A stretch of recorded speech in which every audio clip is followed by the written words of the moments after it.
Can you see me? Can you see the slides? We can see white screen, sir. Oh, 1 minute.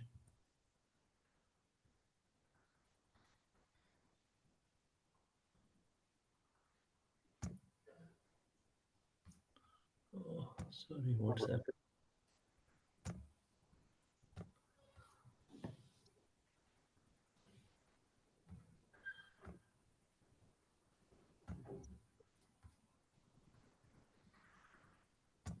Can you see now? No, sir, it's a blank Just a screen. blank screen. Again, close and back and select that window. Okay, 1 minute.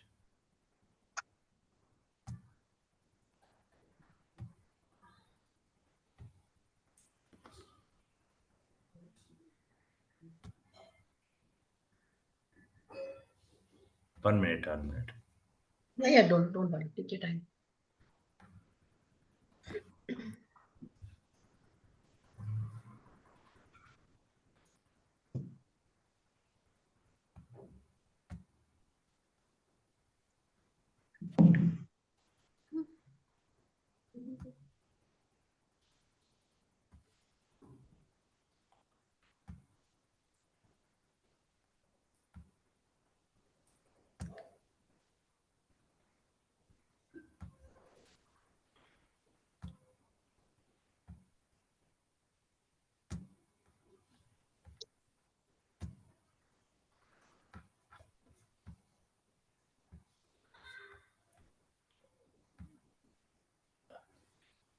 We got it now. You got it? Yeah. Okay. Hello, good evening, everyone. This is more of a basic talk regarding the liver care and how liver transplant happens. Okay. First, I'll be talking about the liver care. Then I'll talk about the liver transplant. Lot of it has been covered by Dr. my kidney colleague about the how the this transplant happens and everything. There are a lot of similarities. I'm just go through those things during my talk. Okay. Uh, Coming to liver is a very wonderful organ. It has multiple functions. What we see in this picture is just a overview. That's it. But it has got a multitude of functions. Coming from it helps in the absorptions of vitamins. What we know, A, D, E, K, all sort of vitamins absorption, and it is the powerhouse where its glucose is stored. It is converted into glycogen, and whenever there is a starvation, that it leaves the glucose into the blood, and also it involves in the deactivation of poisons and toxins. And the other thing is the production of bile, where all the whatever the toxins are, which are secreted in the bile, and it is gone out of our body. And the main another thing is the it synthesizes the coagulation factors and the protein synthesis.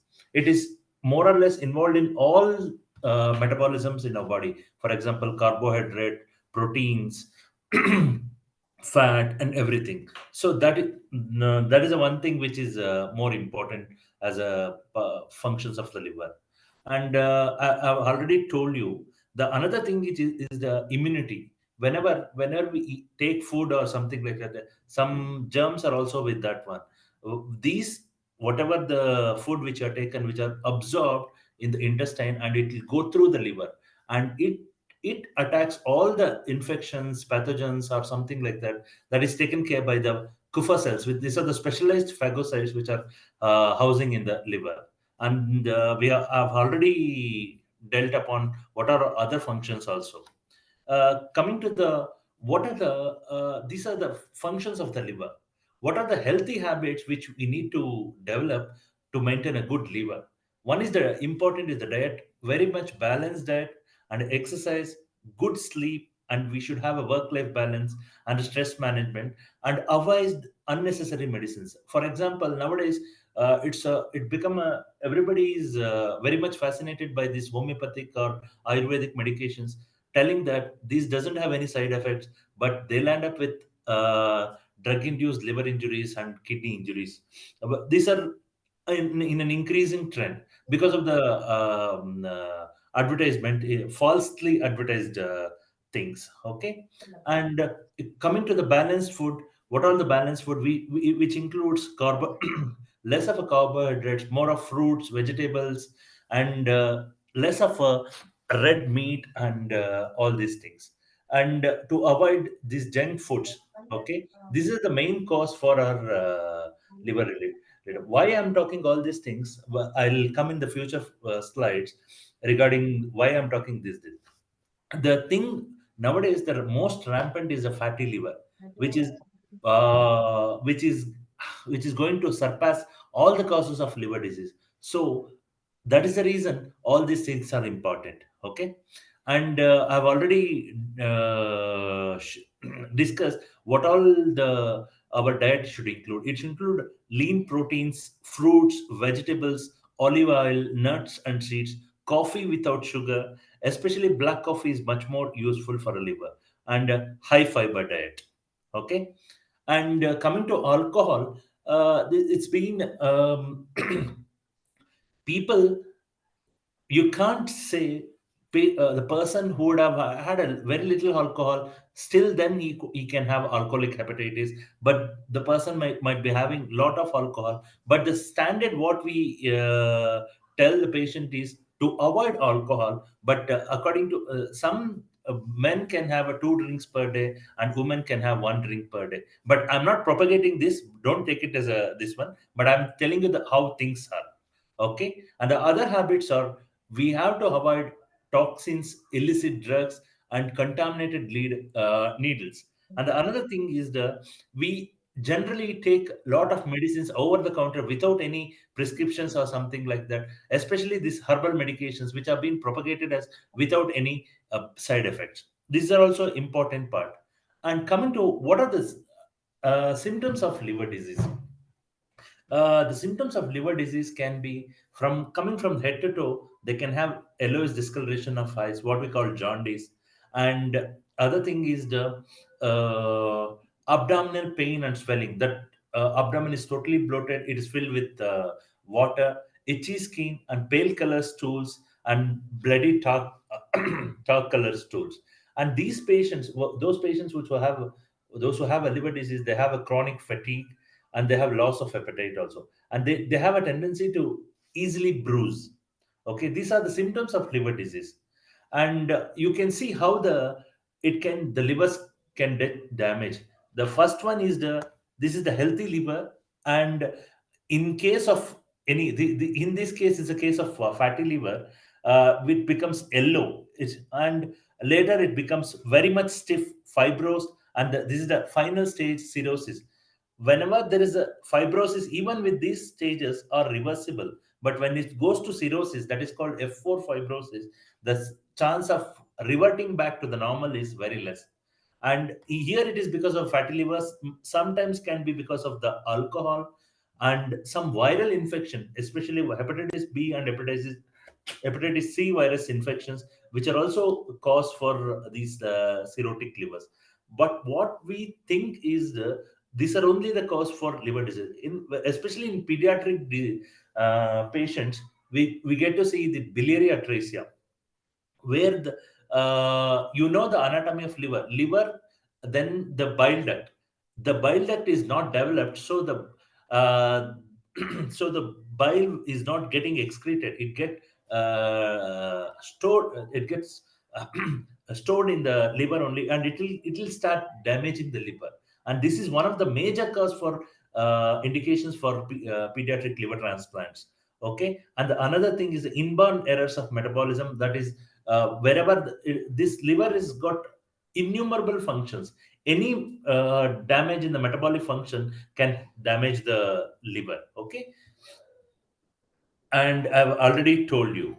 Okay, coming to the important tab, what is fatty liver disease?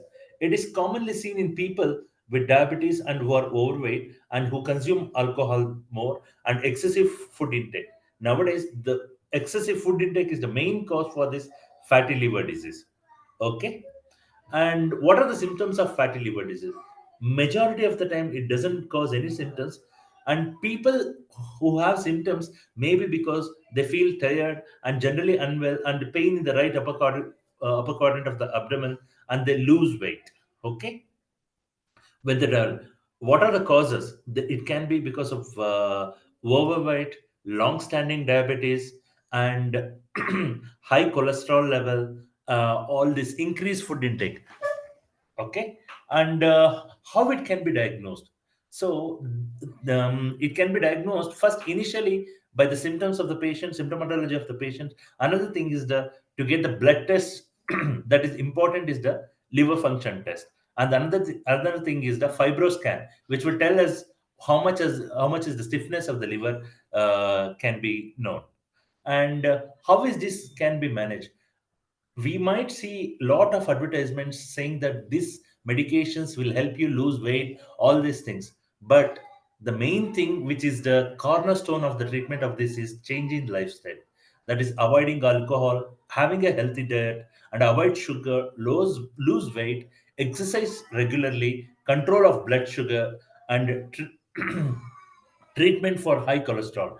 All these things are important, and quit smoking. All these things will be helpful for managing the fatty liver disease. Uh, can it be prevented? Yes. I have already told you how it can be prevented. To have a balanced diet, having in the diet we include more of fruits and vegetables, maintaining an healthy weight, and being physically active most of the days of the week. All these things. And what will this fatty liver? I've already told. The terminology which you see is a NASH, non-alcoholic steatohepatosis, and this will go on to cirrhosis. And this cirrhosis is a risk factor for liver cancer. Otherwise, in a normal liver, the patient will not develop a liver cancer. Always in a cirrhotic liver, or those patients who have a fatty liver, these are predisposed to have a liver cancer. Okay, and this is all the occupational exposures. And I'd already told you about hepatitis B and C virus, and these are very much prevalent in Southeast Asian countries, Southeast Asian regions, and especially in the Northeast regions in India, where hepatitis B virus is very prevalent. Hepatitis C virus is more prevalent in Western populations. Okay. How do you screen for the liver disease? First thing is the liver function test, blood test, and HbA1c. HbA1c will tell us about the sugar control over 4 to 6 weeks, and we'll have to look into the lipid profile, viral markers to rule out any viral disease is there. Viral disease is caused for liver disease, and USG abdomen and fibroscan. Okay, come and who should have a liver function test? Those who are taking medications which can harm the liver, and those who have gastrointestinal or liver diseases, or those who have a in imaging there is a fatty liver and who drink alcohol more. These are the patients who should get a liver function test.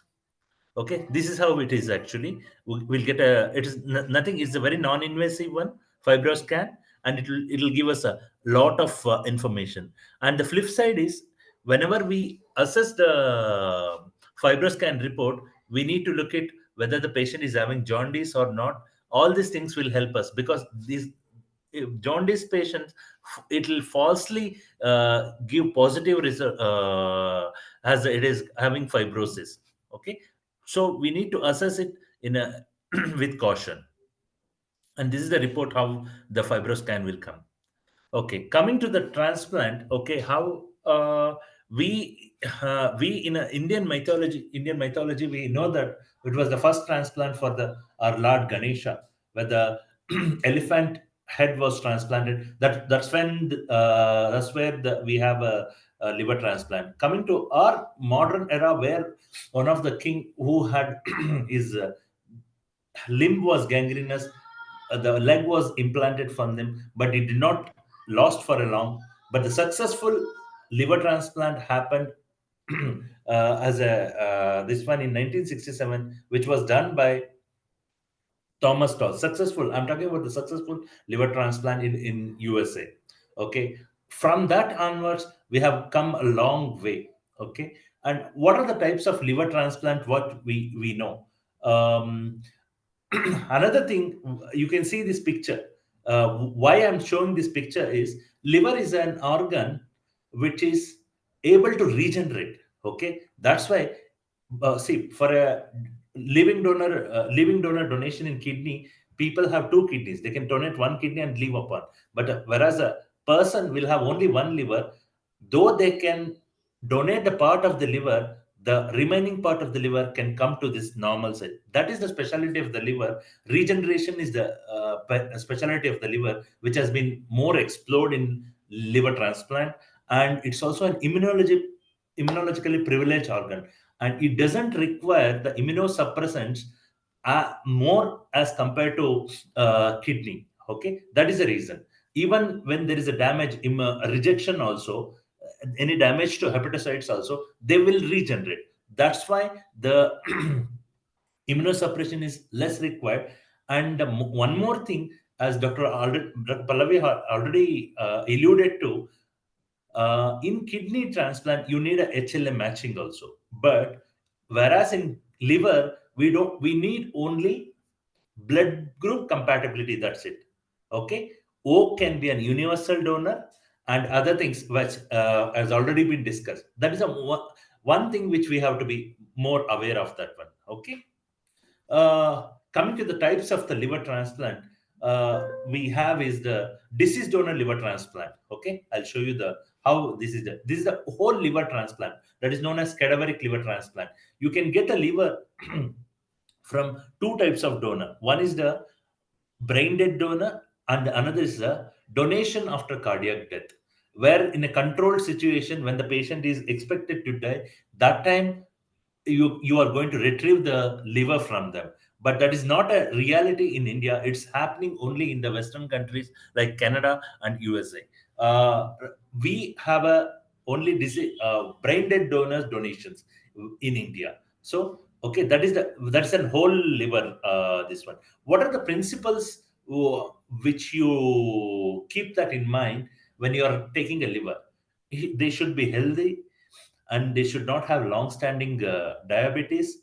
Their viral markers should be negative, and they should be quite stable to safely remove the organ from the deceased donor person. That is the most important thing. You might think that why we call them a brain dead donor. That is an irreversible injury to the brain, so that they are not going to come back alive again. Though heart is beating, you tell them it's a type of death that is known as brain death. Okay, that's when you retrieve organs from them. And there are a lot of legalities. I think that's going to be taken care by the other speakers. Okay, that's where it and the another thing, when we take this organ, how the metabolism happens. When you decrease the temperature on the cell, the metabolism rate will also decrease, so the damage to the organs will also decrease. That is the principle of organ preservation in any of the organ transplantation. For example, the main thing what we infuse is a cold saline or a preservative solution.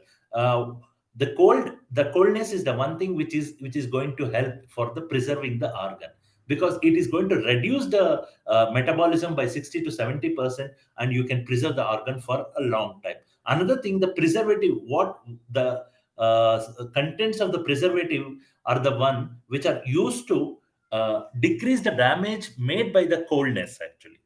So this is about all the preservation, and about why we use the cold saline to perfuse the organs and to preserve them. Okay, that is one thing. Coming to the after cadaveric retrieve, the other thing is in the kidney, it is more of a heterotopic transplantation, where the native kidney is not removed. It is kept in the right side lower part of the abdomen, or the left lower part of the abdomen.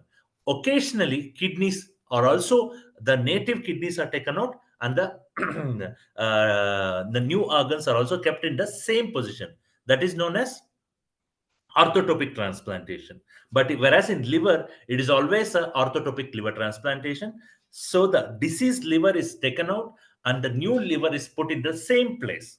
This is one of the difficult tasks in liver transplant, where the deceased organ, sorry, the damaged organs has to be removed safely, and the new organ has to be put. Okay. Coming to the cadaveric transplant, I've already described about how the we are going to retrieve the organs and all, and what preservation we have used, and compatibility and all we have used. I'll just briefly tell you how this how the liver work. Okay, this is the portal vein. This is the blood supply to the portal vein. There are dual blood supply for the liver. One is the portal vein, which carries blood from the intestines to the liver. Okay, you can see this blue color one, and this the red color is the artery. It takes oxygenated blood. The maximum oxygenated blood comes from the arteries, but the most of the blood supply to the liver it's come from the portal vein. So this is where it becomes a little bit special organ. It has got a dual blood supply, whereas all other organs will have only two blood supply. And the other thing is the outflow. This is the vena cava attaching to the hepatic veins. This is the outflow. Whatever the blood is coming inside, it will go out here directly. And the bile which is formed in the liver is coming through the bile duct. So whenever we do a transplant, we need to maintain continuity of all these structures. The order of implantation, the joining is, first we will do the outflow, what we call as a hepatic veins. Okay, we'll join the liver to the hepatic veins.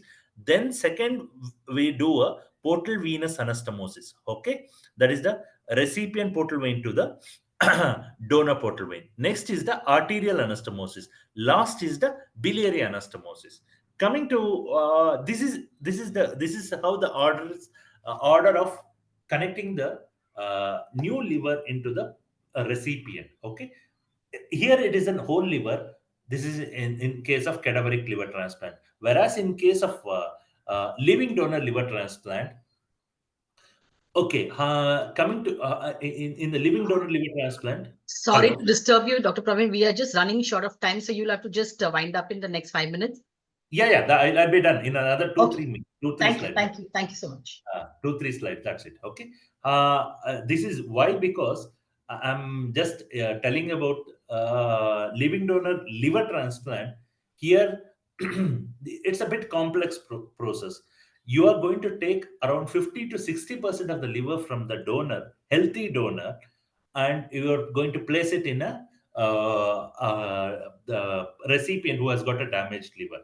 Okay, and this liver is going to enlarge within 8 to 12 weeks. It will come to the normal size around 80 to 90. It will achieve the size of 80 to 90%, but it will not be 100%, and it will not be the same size as the previous liver. Okay, but it can be done safely. But though we have progressed so much, it is associated with risk. Mortality risk is there. If you ask me, if we do a thousand sorry, if you do 10,000 transplant, there can be one mortality of the donor. So though what we are stringent measures we have taken is donor safety and donor this one is the important thing. And in any transplant, one thing is double equipoise. You should have a benefit for a recipient. You should get a good liver. At the same time, you should maintain the safety of the donor. That is the main motto of our any organ transplant. In case of living donor liver transplant, double equipoise. Okay. Coming to the, this is how as I already shown how the implant, it's more or less the same. It is a partial liver. Okay, I have already described you. Okay, and coming to the, I would just want to show you one picture of our patient who has been transplanted. I've taken her permission also, so that we can show you why I'm showing this one. You can see the pre-op how she was. Okay, and this is a post-op picture around 6 months post-transplant. Okay, that's it. Okay, thank you. Thank you so much, Dr. Praveen. Sorry to have interrupted you. No issues. Any questions for Dr. Praveen for liver? Please. Sir, I have a question. Yeah, tell me. Yeah. Can dengue and typhoid give rise to a fatty liver? Dengue will give rise to acute liver failure rather than fatty liver. Typhoid will also, see, these are all systemic illness. Their liver involvement can occur as a part of a systemic illness. I think But Dr. not Praveen, you'll fatty have to liver. explain to them what is systemic illness. I think they are. Okay, see, I'll tell you one thing. Okay, what is systemic illness and what is this one? When you have a hepatitis B virus infection or something like this, it will infect only the liver. Okay, whereas dengue virus, it is going to involve most of our body system. Okay, most of our body system. Whenever we are planning for any transplant or something like that, we'll have to rule out whether this is a systemic illness. As I told you, dengue will involve most of the organ. So what will happen, even if you are going to put a new liver also there, that new liver also can be damaged because of it's a systemic ill. You got my point. Yes, sir. Okay. Systemic is basically what doctor is trying to say. Systemic is when the whole body is involved. So every organ, every vital organ is affected.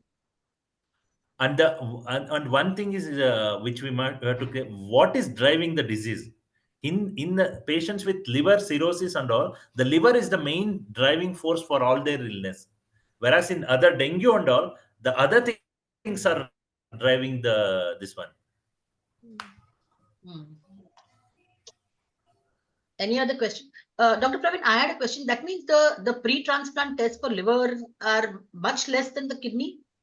Because the HLA and all is not coming into play. No, not at all. See, exactly. What we do we just rule out, do they have any intrinsic liver disease per se before taking them for a living donor transplantation. And the age group which we select is 18 to 55 years generally. Okay. And they should be lean and they should not have any fatty liver. It goes in a step-by-step manner actually. Okay. And normally when it's a living donor liver transplant, how much of the liver is taken from a living donor? What is the percentage of liver taken? 50 to 60%. 50 to 60. Yes, 50 and to it 60. regenerates for the Yes. donor. That is the specialty of the liver. That's what I alluded to actually. Okay. And how much time does it take to regenerate in the donor? Sir, the remaining liver, the function will be it will come in a week or something. Okay, function will be retained in a week function, but coming to the size, it will take at least 2 to 3 months. And in the recipient? Recipient, he has already got a sufficient liver. The enlargement will not be so much as compared to donor. Okay. But it's enough to sustain him. Yes, it's enough to sustain for him actually. Okay. Very interesting. Doctor, why will the liver in the recipient not grow? Yes, that's a good question actually. The requirement for any person, how much is the liver mass tissue required for any person to lead a normal life is 0.8%. Okay. You are giving a good chunk of liver to the recipient. Okay. And the remaining liver, which is safe enough for a healthy person, is also there. The drive and the portal flow, what we get in a donor, it is a small liver, it is getting lot of blood flow. And that is also an important thing helps in regeneration. It is just more of a physiological changes in the patients. Then why do we need a transplant if suppose the recipient, the patient already has 40% liver, which is fine, and only. But that is not working, na? That's not working proper liver.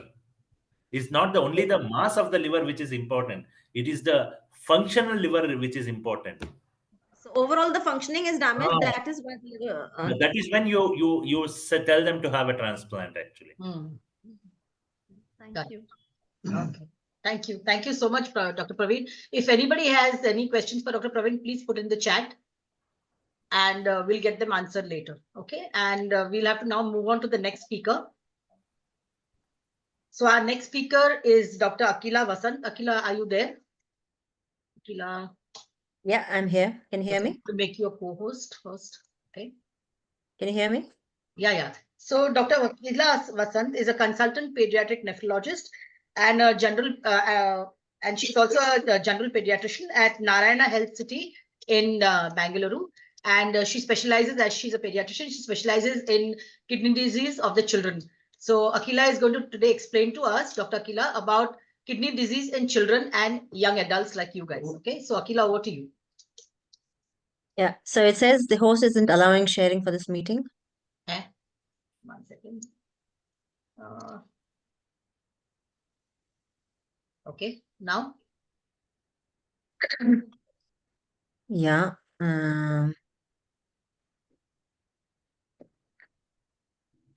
Can you see my screen now? Yes, now we can. Okay, and how do I make it? I just make it screen. Yeah. Okay, we can see it now, Akila. Now it's clear. You can see it now. Okay. Good evening, everyone. I'm Dr. Akila. So I'm a doctor for children with kidney diseases. And hopefully I'm just going to talk mainly about organ donation in children, not necessarily only about kidneys. And if you have any questions, you can always ask me at the end of it. So you must have heard from many talks that if you spend 2 minutes now pledging your organs, you could save up to 9 lives. And I think every talk is sort of reiterating the same fact. In children, children cannot be living donors because you got to be 18 years to be a living donor. So pediatric organ donation comes into picture only in the diseased donors. So, and generally it is not considered because child death is not foreseen as such.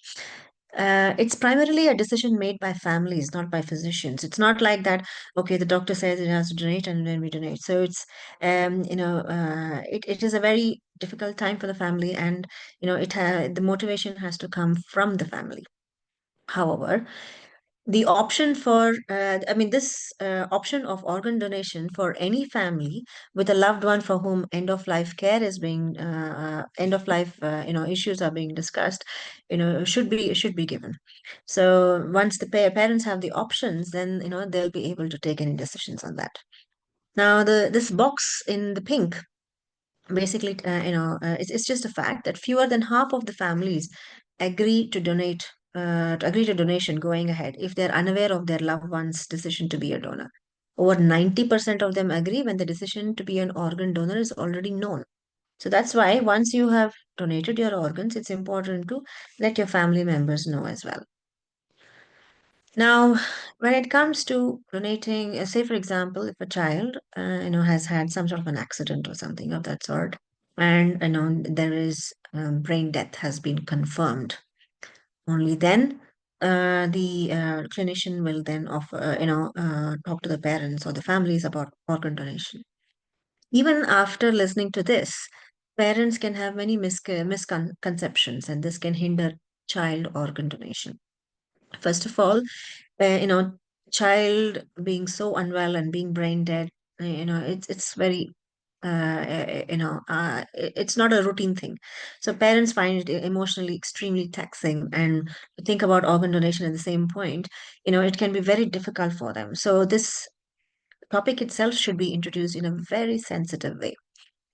But if it is done well, it actually helps many people. I can give you an example. About 3 months ago, it was a 3-year-old child who basically was brain dead, and then our team, the transplant, the social worker basically went and spoke with the parents, and then the parents agreed. So both the kidneys went to an adult 40-year-old. The liver went to a 3-year-old child, and the heart went to a 1-year-old. So the child actually saved 3 lives. Okay, so that is a big thing, and so more and more of this should happen, and I'll explain to you why in my later slides. So parents still have many misconceptions. They may think, oh, keeping my child alive to donate would make my child suffer more. No, and when they did a what do you call a survey in one of the children's hospital in 2018, this is what they found. So about half of them thought, keeping their child alive to donate would make their child suffer more. And 30% of them thought, there is some cost to have the organs removed. Actually, there is no cost. Okay. And some of the parents thought my child may not get all the treatment required if I opt for organ donation. They may actually not decide to save the child. They may just think about organ donation. That is not the case. And some people, a small proportion of them, thankfully, I mean, not a big proportion. My religion does not allow, to support organ donation. So now, because of the awareness being created, more and more people are being, more open about it, and they, more open to organ donation. And they know that, all these myths and everything are all sort of busted. Now, when it comes to pediatric organ donation, there is no pressure to donate. At the end of a young patient's life, a family, basically would be approached about the option of donation.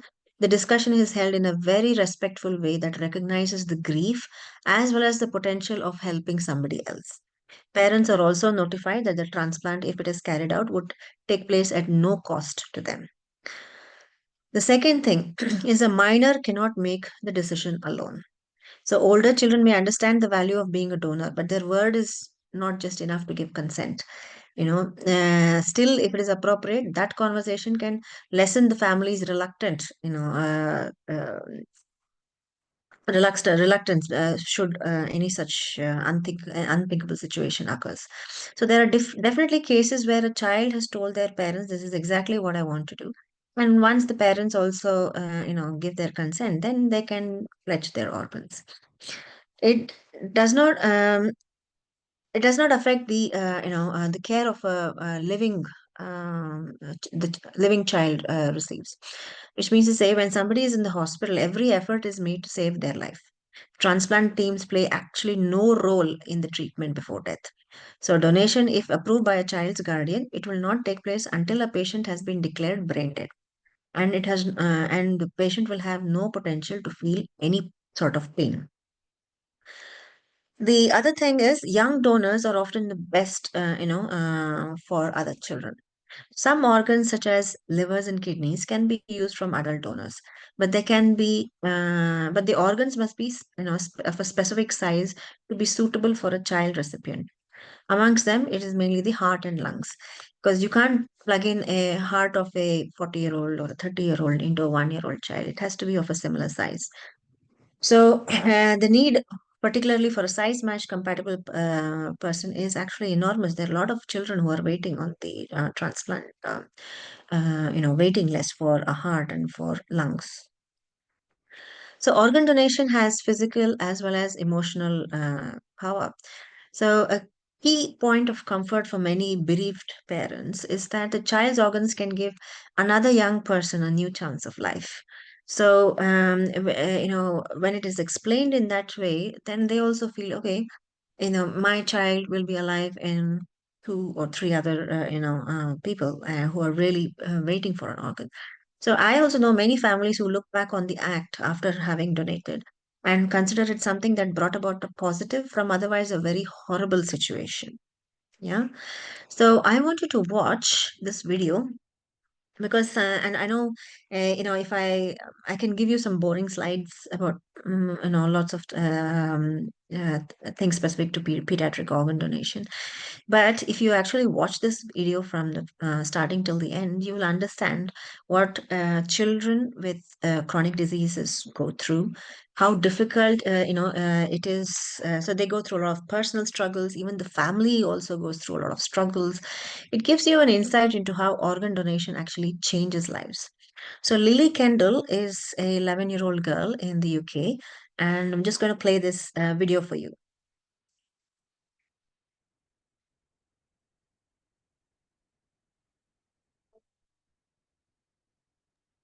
Akila, there is no sound to the video.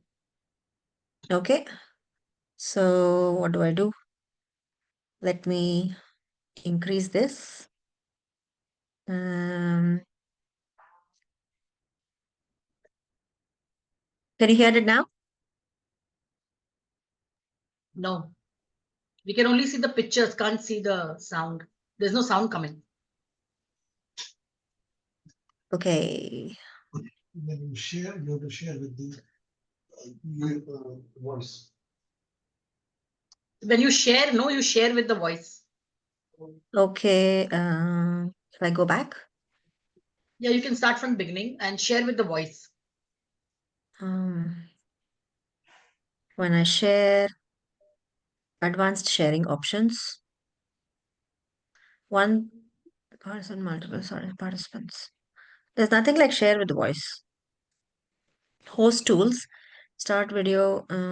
If you start the video, is the volume closed? Like the volume is off?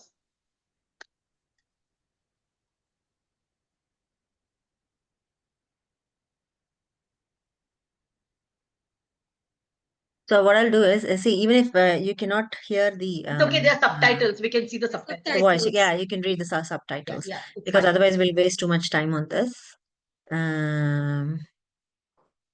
Go back. I got it. Share sound. Well done. Where is it? Where is it? So go back.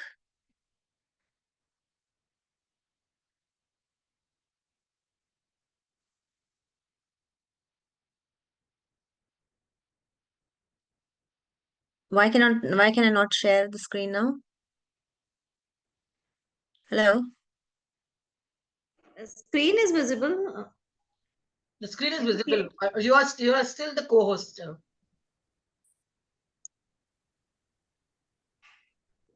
Okay.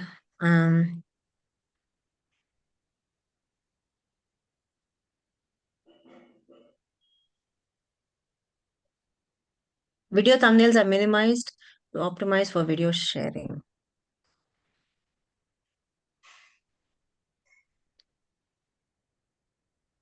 Oh, I don't know what to do now. Can you please help?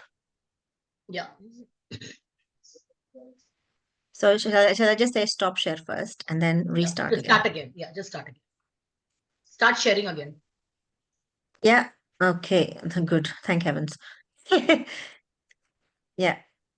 My name is Lily. Can you hear now? I am Yeah. having Yes, ma'am. lung double transplant. Yes, ma'am.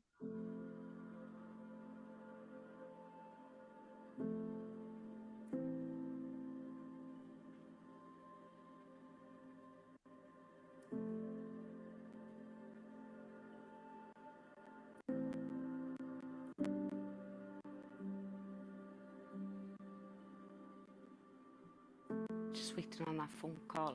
It's like living on the edge. But as a mum of 6, I have to have routine and I have to keep going. When I do have 2 minutes to myself, I do have my downtime. And then most of the time is spent crying.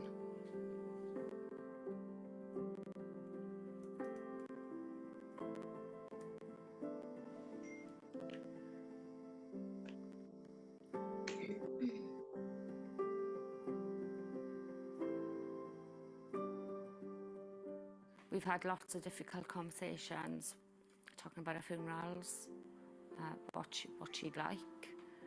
And Lily is quite open with all of this, to be honest. Lily was the one that asked for the conversations to go ahead. Hey Lily, it's Ollie here. I'm really gutted I'm not going to get a chance to see you, but listen, sending you a big hug, big kisses, and I hope to see you again soon. Mwah! Hey Lily, I hear you're coming to my show. I hope you enjoy the show, and I wanted to send you a video to hopefully make you smile and make your day, and I hope it does, and I hope you enjoy the show. Lots of love. This is my daughter's life. This will change her life and give me my daughter back. It's up and down quite a lot at the moment. I'd lead to a better life and have much more of a chance to live if I have the transplant.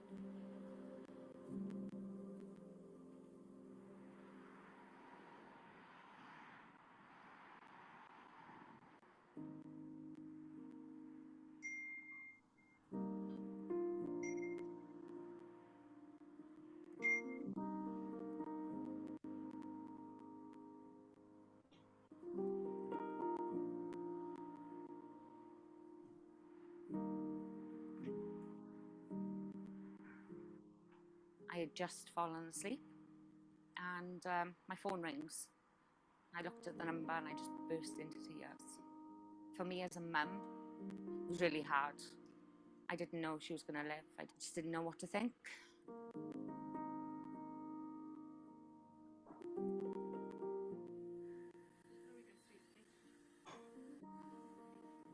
Her first breaths, that was just amazing. For her to take those first breaths, I knew we would be okay from there. She was in intensive care for a while. When she woke up, she was still quite high on medications. Not quite with it, but the first thing she said to me was, "I love you, Mum."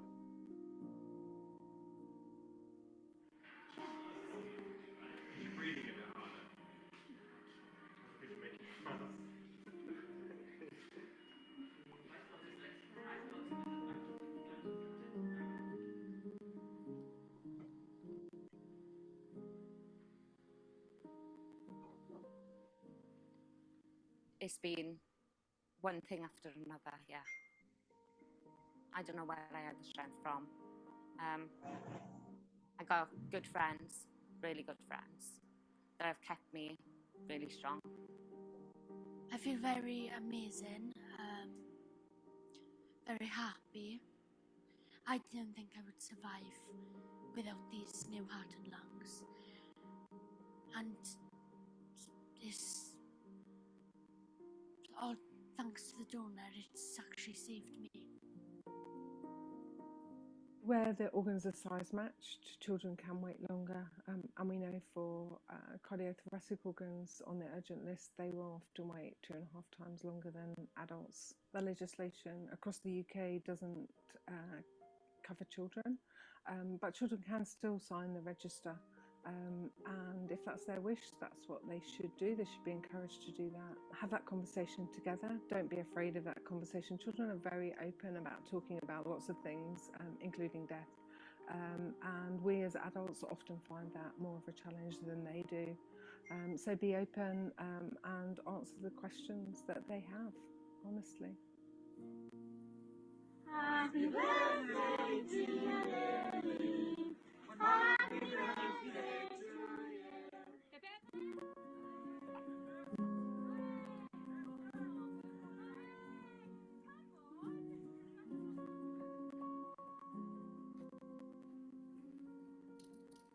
When I grow up, I want to be either a cardiologist or a lung specialist, and I'm going to work really hard in school to become one of them, as I've been through everything, so I know what to expect in other patients. It's been a whirlwind of emotions. I've cried, I've been happy. Yeah, it's hard. It is very hard. Organ donation is so important. Without organ donation, my daughter wouldn't even be alive today. I'm pretty positive that she didn't have long. And without them, she wouldn't even be here. Please donate your organs. I'm very lucky. For me to get these organs is really special to me. And not only to me, to the family as well. Because we all thought that I wouldn't live.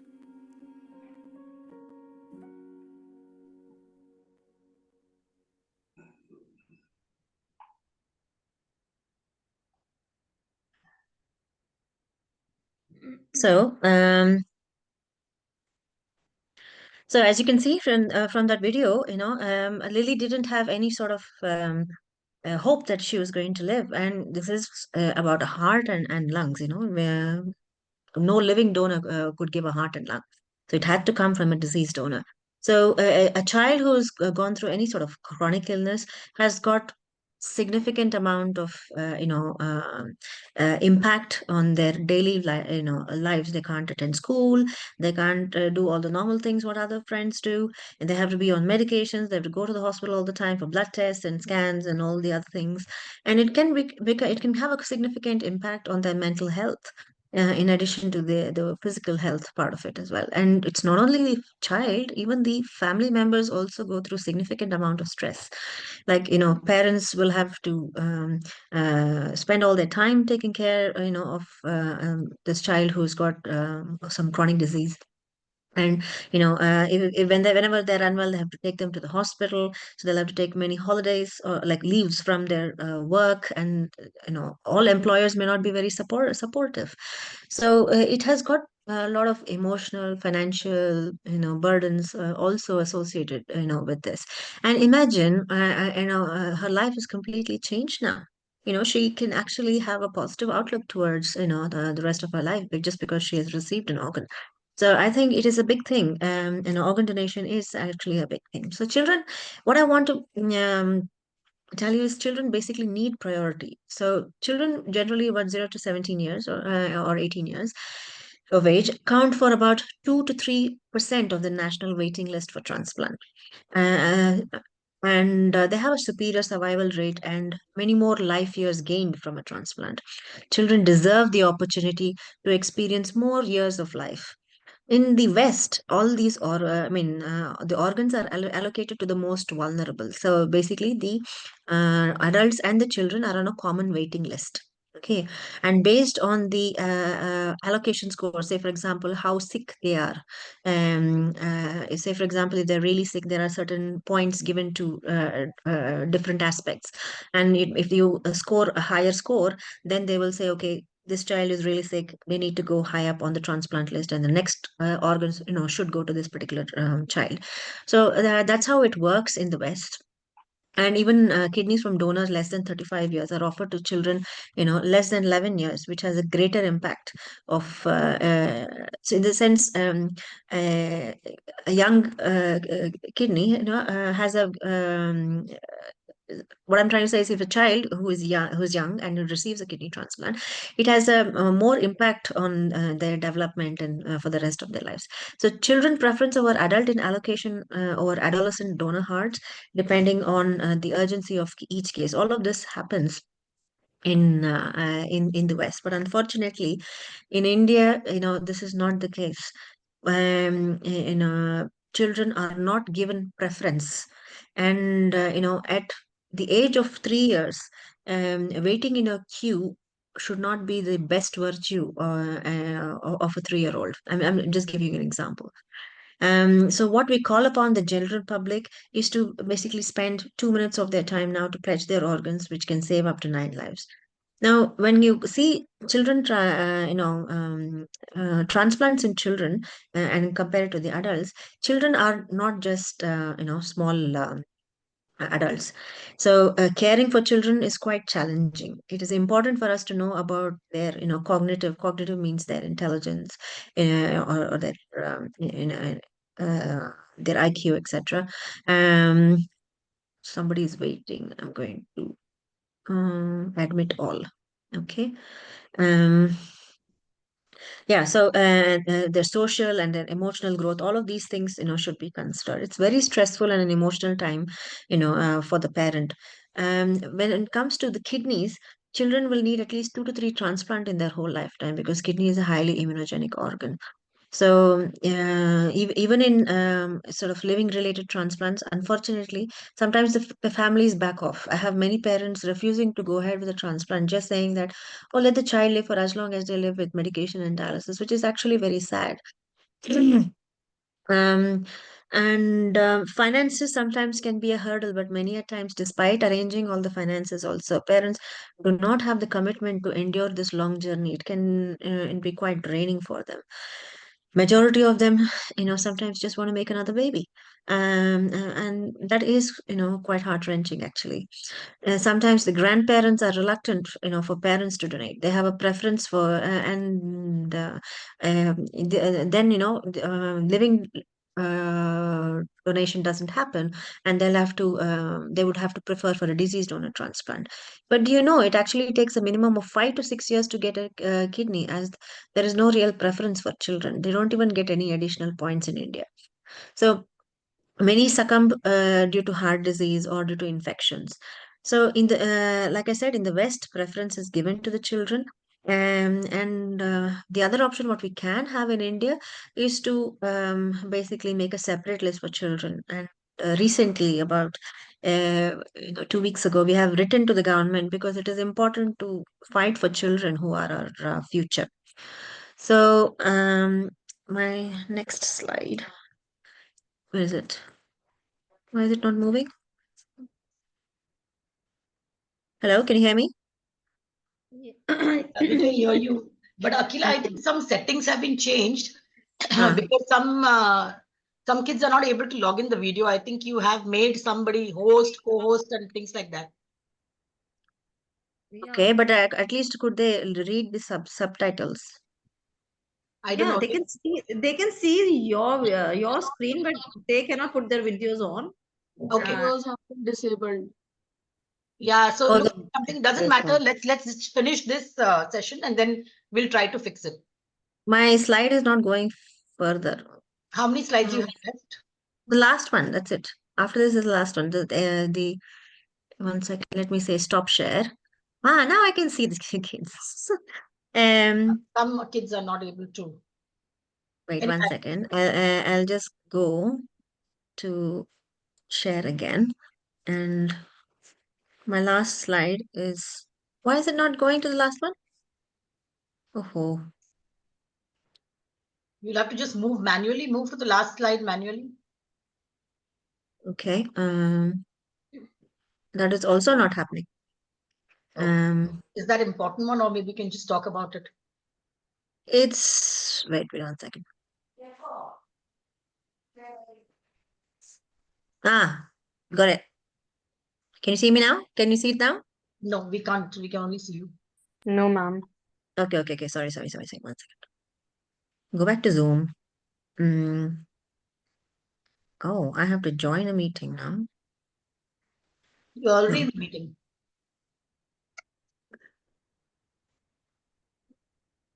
Yeah. So my last slide is this. So I don't. So what we need to make sure is, we don't dump all the organs in in one of those waste baskets. I think it's important that we pledge, and it should be of use to some many others who actually are in desperate need of it. So if you can see this slide, some kids, it says some kids can't wait for playtime, others cannot wait for a new heart. So this is a QR code where you can scan in, and then you can enter all the information, and you can log in as a donor. You can register as a donor, but then children who want to register as a donor, it has to be approved by parents. Children can't just do by themselves. Okay, so this is the end of my talk, and if you have any questions, I'm available. Stop the screen share, Akila, so they can see you.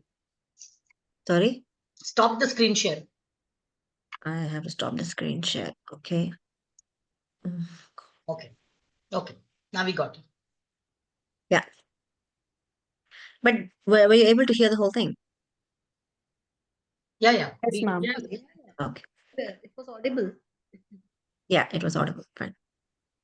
It's just that they were asked to keep their videos on during the workshop. So they will be Oh, worried. okay. I'm having a look. That's all. Right. Okay. So any questions, anyone? No, ma'am. Any query? If not, I think my half an hour is done, and I'll hand over to the next speaker. It's about kids. So if you guys want to know anything about kidney disease in young adults or children, you can ask. No questions from anybody? Everything very clear? Done. We're going to have a quiz after this, to see how much you guys have understood. Right, Archana? We have a quiz ready for you guys. A special session and quiz to understand how much they have understood. Very soon, Venki and Bharti will be having a quiz competition. Then I'll see how you guys do. Then we'll know if you've been saying, yeah, we understood, we have no questions. So then we'll be able to judge. Now, last minute, don't, message me ki hame PPTs la do sabki sabki. Okay, so listen attentively here. Okay. Okay. If you have questions, put it in the chat. I hope you guys were able to see the film. It was a very nice, very touching film. Very touching. Was everybody able to see the film? At least hear the film? Yes, ma'am. Okay, Okay. good, good. Yeah. Thank you so much, Akila. Thank you. Well, thank you very much. And thank you. And now we go on to our next speaker. So now we heard about different types of organ donations. We heard about, but you know, in India, organ donation is not that simple. It is governed by a particular law. So it is very important, along with knowing about different organs that can be transplanted, what is organ transplantation, organ donation, we need to know the legal aspects of organ donation that govern organ donation and transplantation. And for that, we have a lawyer with us today who is going to, I think Venki Oda kids have heard of him before also, Advocate Prashant Ajmera. So he is going to talk to us about the legal aspects of organ donation in a very simple way, just make you understand that there is a law that exists in India that governs organ donation and transplantation. What is this law and what are the main objectives of this law? Okay, so I'm going to hand it over to Mr. Prashant Ajmera, who's a lawyer. He has fought a lot of cases on organ donation to make the laws in India more patient friendly, so the patients face less hurdles when they're undergoing transplantation. Okay, so I'm going to hand it over to Mr. Prashant Ajmera, and he'll explain to you about the law further from here.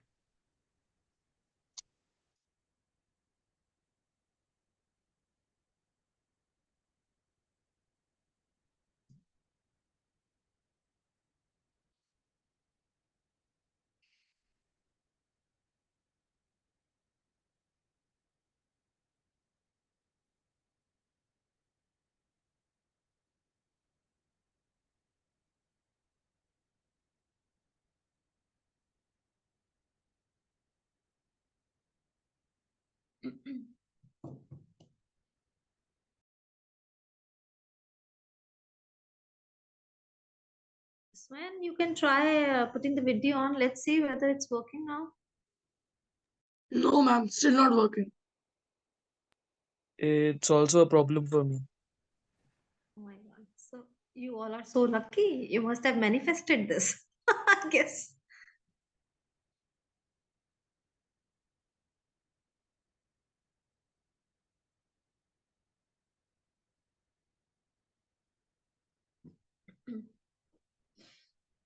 Then guys,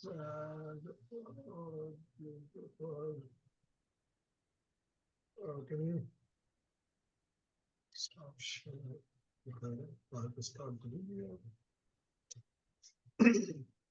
Okay, guys, I think since last 2 days, you're listening to all about the medical aspect. So I'm here as a lawyer talking about the organ donation law and how it works in India and what has happened and so on and so forth.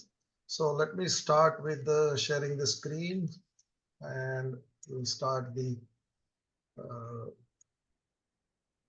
basic aspect of it.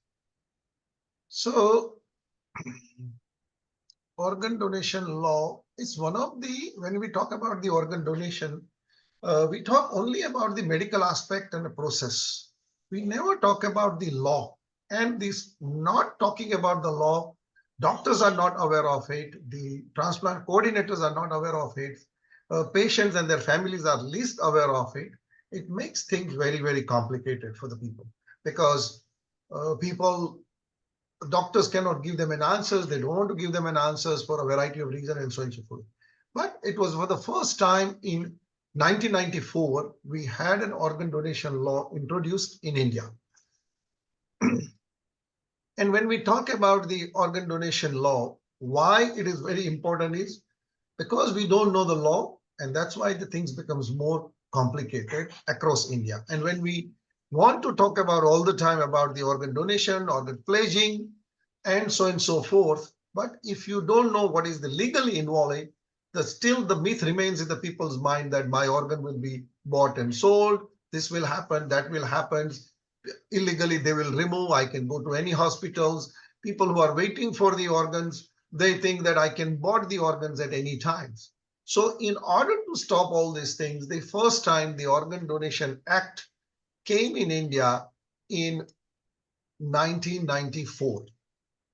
So the act is known as now THOTA, the Transplantation of Human Organ and Tissue Act It was amended in 2011, and the rules, because you have an act, and under the act, you made a rules. The rules were made in 2014, and then under the rules, there is a forms are created, various type of forms are created for various kind of process and the registrations, hospital registrations, and so on and so forth. It has to be in that form, then only it can work.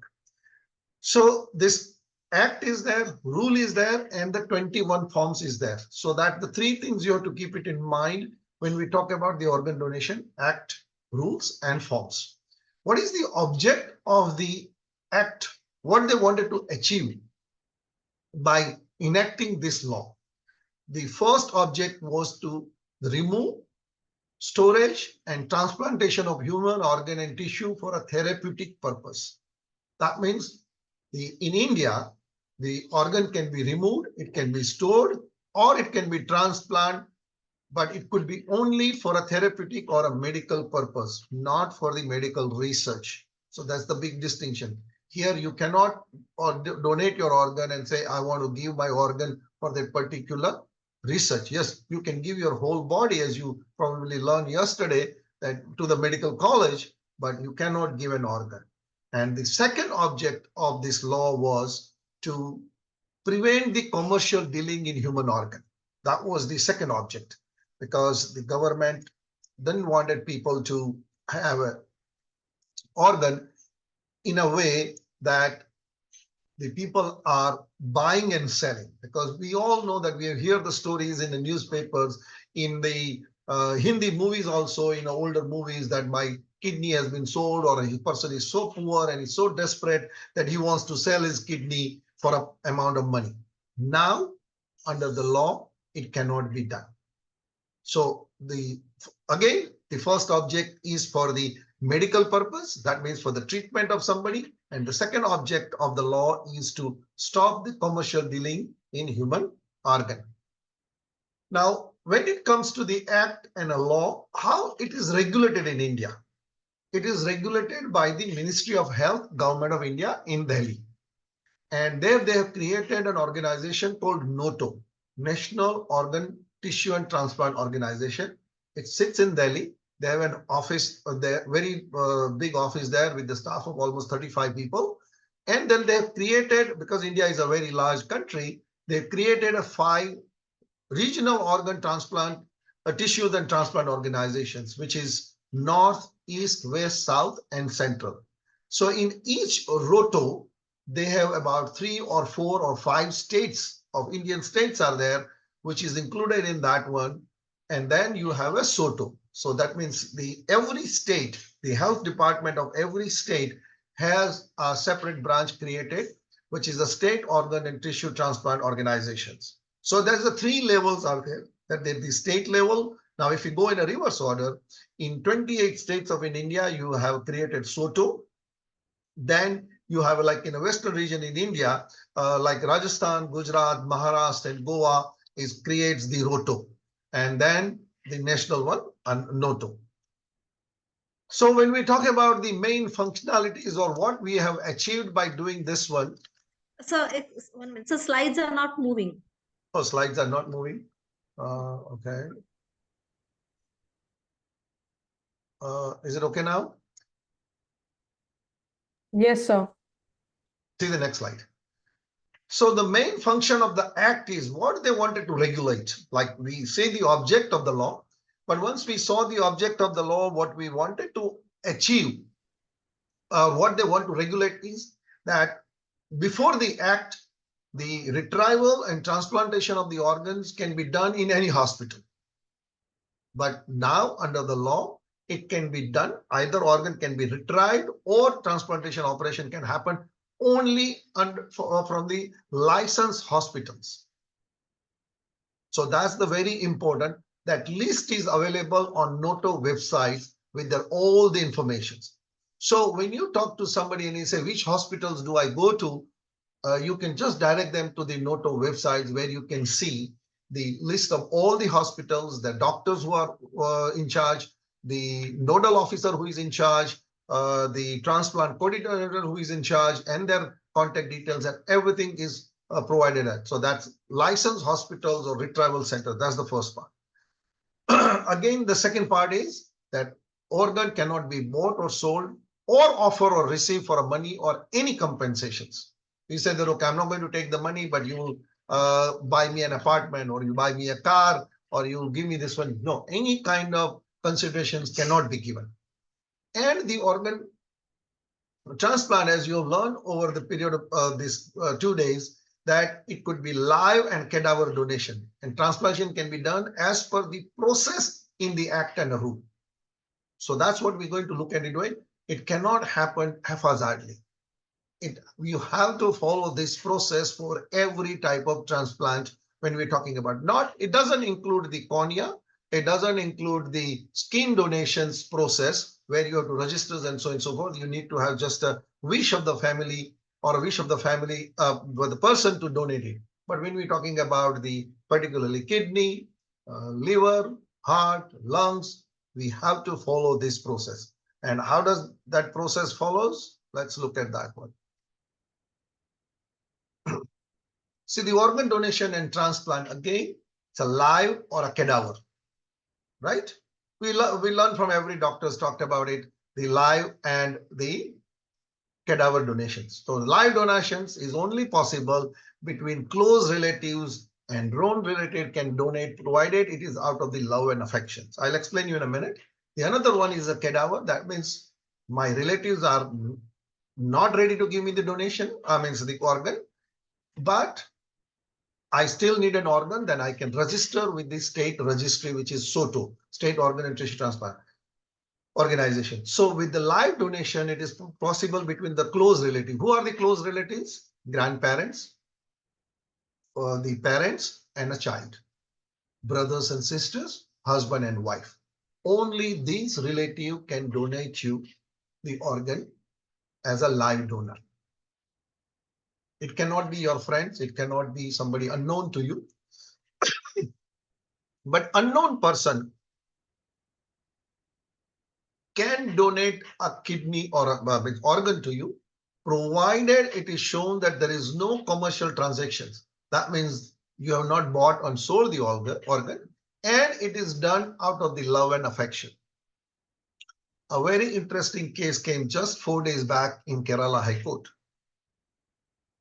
The case was that the person, his father was suffering from a kidney disease, and the mother donated a kidney to the father. When the child was 19 years old, right now he's in Kerala, when he was 19 years old, his kidney failed as well, and he needed a kidney as well, and there was nobody in the family who can give, and they were coming from very poor background. He came to know from one lady or one girl who was working in a shop of his relative that she has lost her brother, and he just asked this girl who is about 28 years old that, would you donate me a kidney? And that girl ready to donate the kidney because she lost her brother, 19 years old brother of a similar age, lost her brother from the kidney failure. So she thought that if I could not save my brother at that time for whatever the reason, but at least if I donate my kidney, I can save a life of this person. They went to the hospitals. They went to the approval committee. There is a government approval committee is there.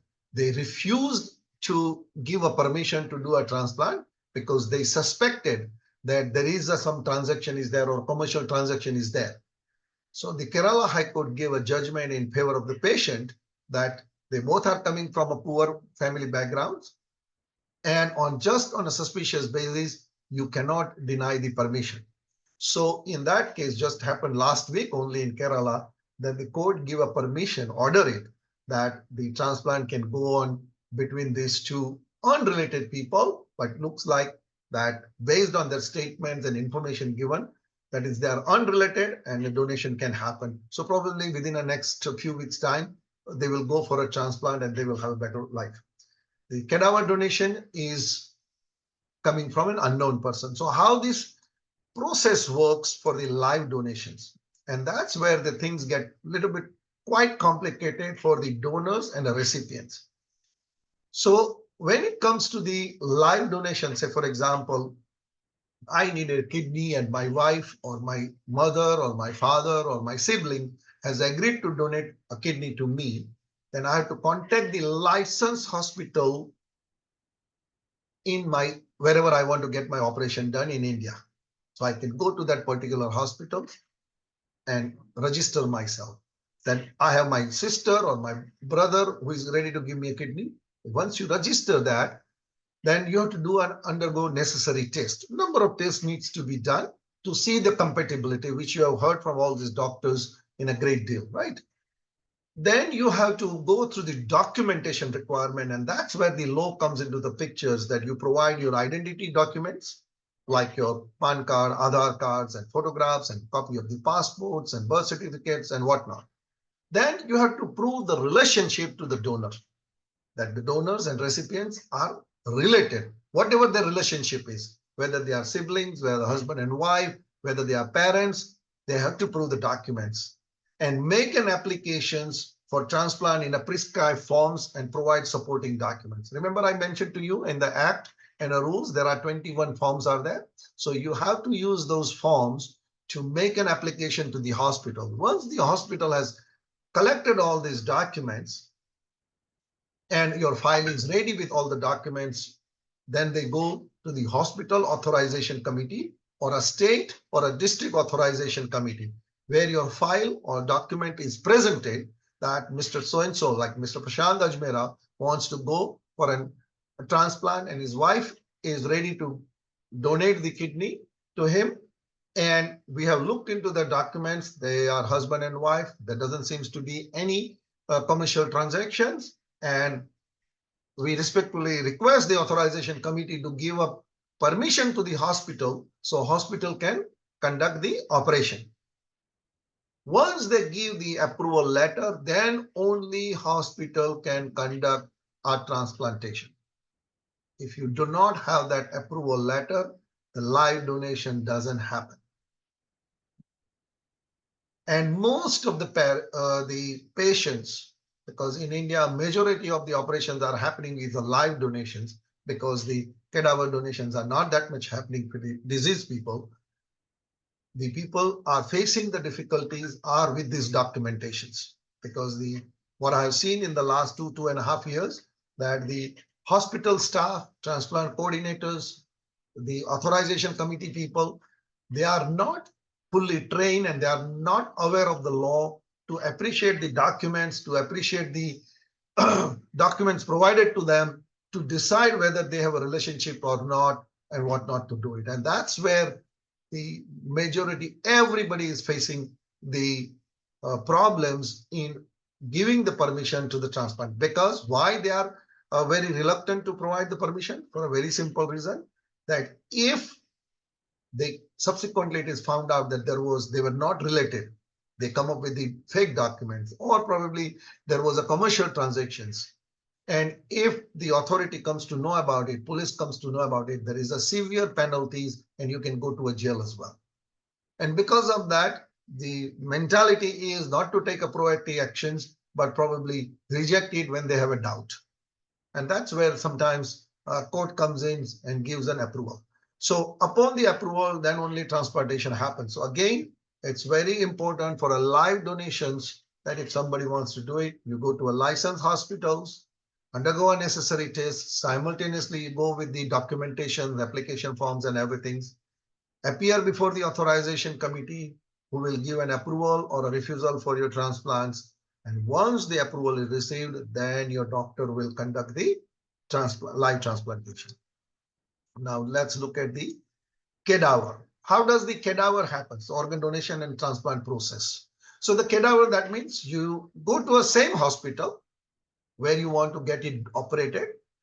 Once you go to that hospital, you say that I do not have the live donor, my relatives or non-related, to donate me, but I would like to register on the state waiting list. So the hospital will, through their computer, is connected with the state list. And the state list is connected with the regional list, which we talked about the 3 layers, and then the national list. So you are registered with them through their hospital on that waiting list. Hospital will register with the SOTO according to the type of your organs and blood groups and all your details is fed into it. Once, wherever you are in this list, organ allocated as per the organ match and number on waiting list. So there is a numerical number is given to you that you are on a waiting list.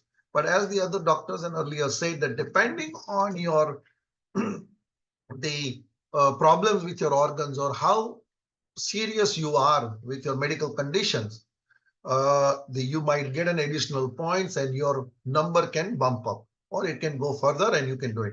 And generally we have seen that when the organ is available or is donated, at least 2 to 3 families or 4 families are informed that we have an organ, looks like that based on your kidney or liver or heart or lungs, whatever they are waiting for. It's likely to be a match. You are required to come to the hospital ASAP. We would like to do your test again, and we'd like to do the test with what we have it. And if there is a match, you will go under the transplantation. And that's what the transplant coordinators talked to you yesterday, and the doctor talked to you, that in that particular hospital, obviously, it's not necessarily that one family has decided to give organs of their loved one, which is starting with the kidneys, liver, heart, lungs, whatever it is, may not be means given to the patients in their hospitals. So then it will go to the state list. And from the state list, it will go to the regional list. And then it will go to the national list and then to the foreign list.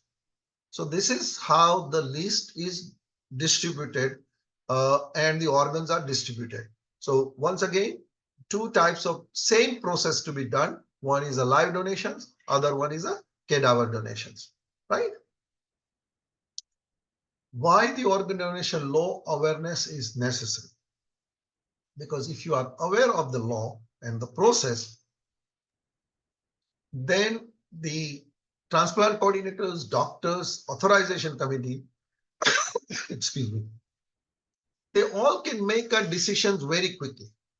If the patients and families are aware of it, that our organ is not going to be sold, they will not make the money. There is a process prescribed in the law, how to do the transplantations, what to do with the transplantations, and so on and so forth.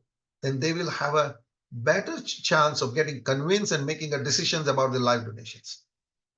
The easier to make decision for family members to donate.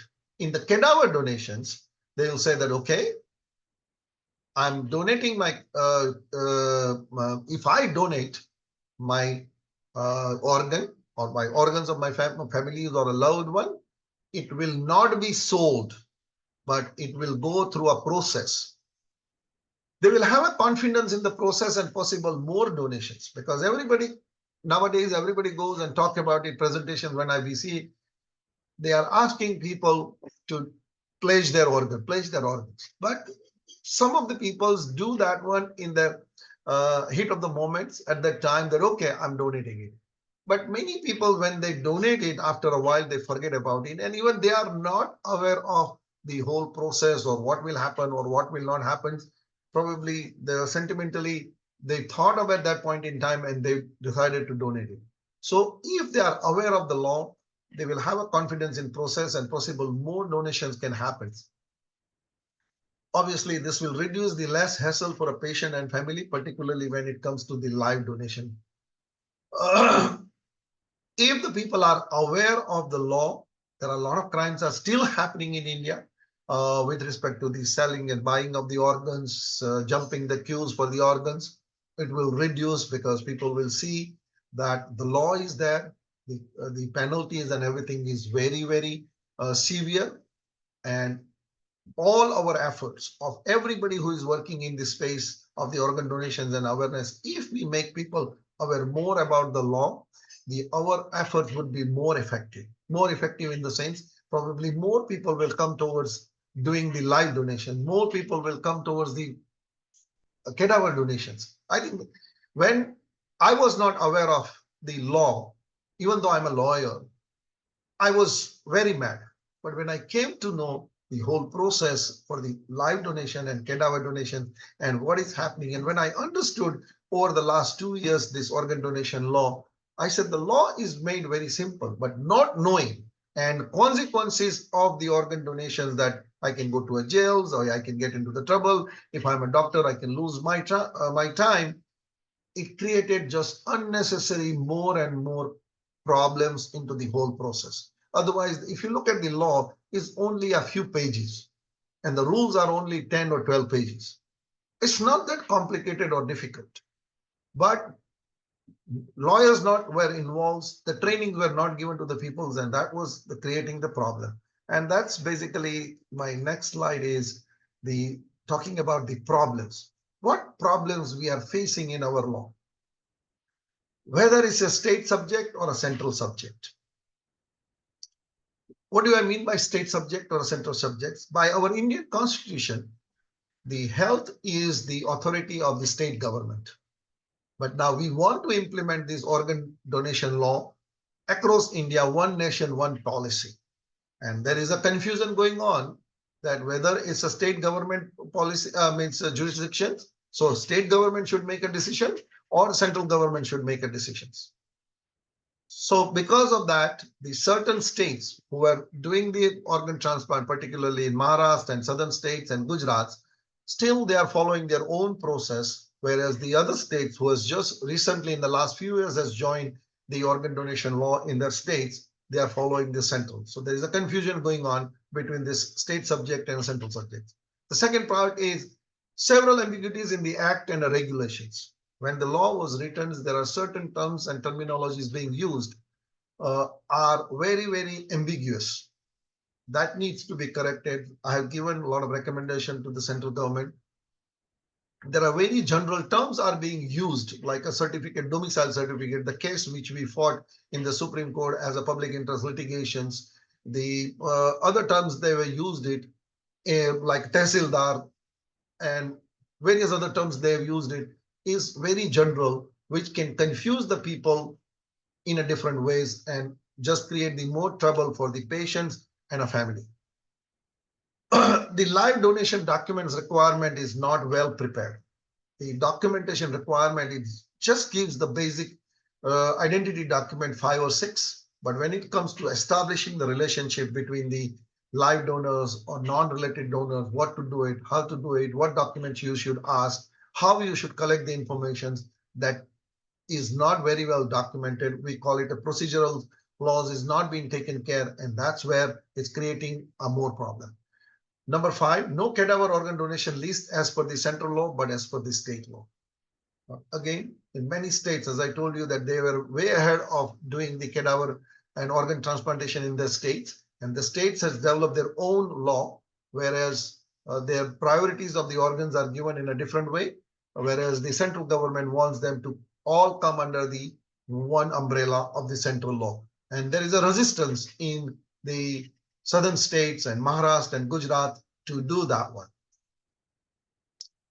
Also, the law provides that we should have a central portal, but still after 30 years, we have not developed this portal because of the internal problems or whatever you want to say, but it hasn't been developed. Otherwise, the idea was to create that portal whereby patients and their family can see that where I'm standing in the lines, or what is my waiting number, and so on and so forth. And the last one, it's a very, very important laws, and the lives of the many, many peoples are stuck with this. But we do not have a trained and knowledgeable transplant coordinators, doctors, and authorized committee on organ law. There are right now probably 2,000 transplant coordinators are there across India, but they have learned about the organ donation law as they go along. They've never been trained. Same thing with the doctors. They're not supposed to get involved with the law, but they are also not aware of it. And the transplant and authorization committee, generally there is an authorization committee of 3 to 5 people who are making a decision about the live donation, whether to approve that live donations or not. They are also not trained, and that needs to change. So that's basically the sum up on this one. Now I'll just give you a very briefly about what we do, or I'm doing it, and how as a lawyer we got involved. Probably you all heard about the Hemali, my wife. we face a legal challenge in her transplantations about the having a domicile certificate and also receiving a certificate from the state, the Canadian government to have a no objection certificates. We fought that case. When we fought the case, we won it in a high court, and then we did a public interest litigation in Supreme Court, and we won that case as well. And the government of India was forced to basically change the law where the no domicile certificate was required for the organ donations in cadaver registry to register in the cadaver registry. Otherwise, it was necessary. What do I mean by that? That you were required to produce, like if you're living in Gujarat, that you are Indian citizen, you are locally living in Gujarat for last 10 years, and then only you will receive a domicile certificate from the police department, and then only we can register it. And then the second legal problem we faced was that as we are, me and my wife, we are a Canadian citizen, the hospital asked us to provide a no objection certificate from the Canadian government. We were in a position to obtain that certificate, but subsequently that law has also changed. So with that change of the law, when we went through this one, we thought that we should do something about the legal aspect of the organ donation. And that's where we established our this portal, which talks about the organ donation law. It's the only portal or a website in India talks about the organ donation law, nothing else. And under that, we have taken, I told you about we have taken a writ petitions, we are doing the public interest litigation was done, and time to time we make a representation to the central government about the recommendations for changing in the organ donations, we do it. And also now, because of my limited experience of the last 2.5 years, nowadays many transplant coordinators, doctors, hospitals, even the state governments approach me for an interpretation of the law or for the documentation and so and so. And that's we continue to doing on a pro bono basis. And our case was mentioned by Prime Minister Modi in his Mann Ki Baat on 26th of March in 2023 last year. So that's if you are further interested in knowing about the cases, I have put together a lot of resources on their websites, and also a lot of legal Supreme Court cases are there. And if you guys are looking into making a career as a lawyer, read those judgments. These are wonderful judgments to read it, how the court is looking at all these things when it comes to an organ donation. There are not that many lawyers specialized into the organ donation law across India. Probably there may not be more than 20-25 lawyers who might be aware of the organ donation law. Otherwise, they are not. So thank you very much. That's my presentation is all about. If you have any questions or anything, I'll be more than happy to answer.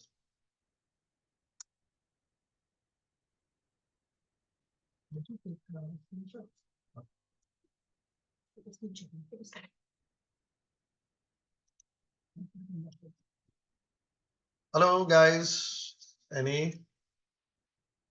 Anybody? No? No, No, sir. Any questions, children? No, Okay, ma'am. how do we, so in altruistic donations, how do we prove that there is no financial, with which paperwork will it prove that there is no financial or money?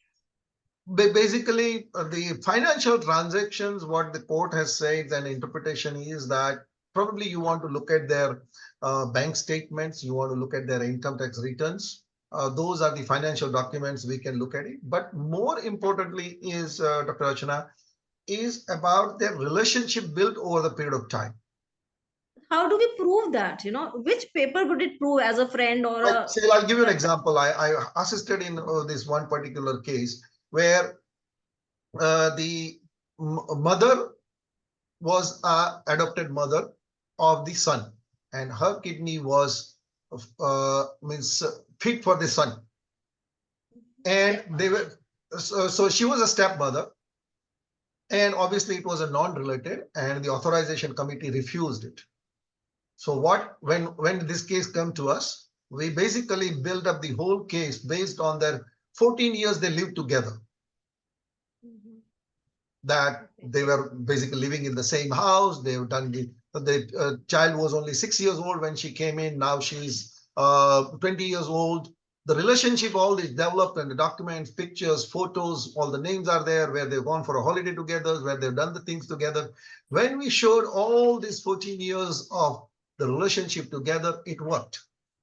And the authorization committee gave the relation with the approvals.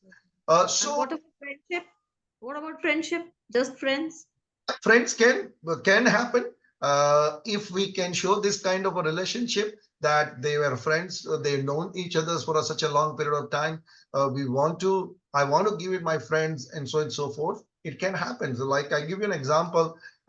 Actually, I met this Rotarian. He's only a Rotarian actually, and he's in Kerala.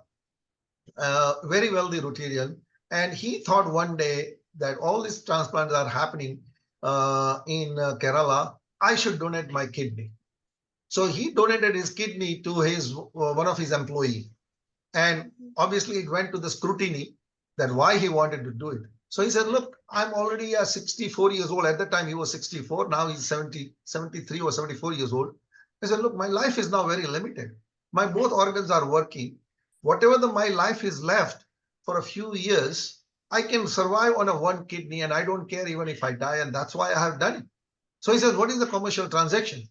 So when they came to his house, and then they realized that the guy has a very successful business where he was employing 600 people in his factory. So this kind of relationship, when it is built over the period of time, and if you're doing it, then it can happen. And if this relationship is shown with the documentations and over the period of time, and that's the training Dr. Archana is lacking amongst the transplant coordinators, unless they are very, very experienced. Sir, if the case was opposite, if the employee wanted to, of 64-year-old wanted to give to his, then it has happened.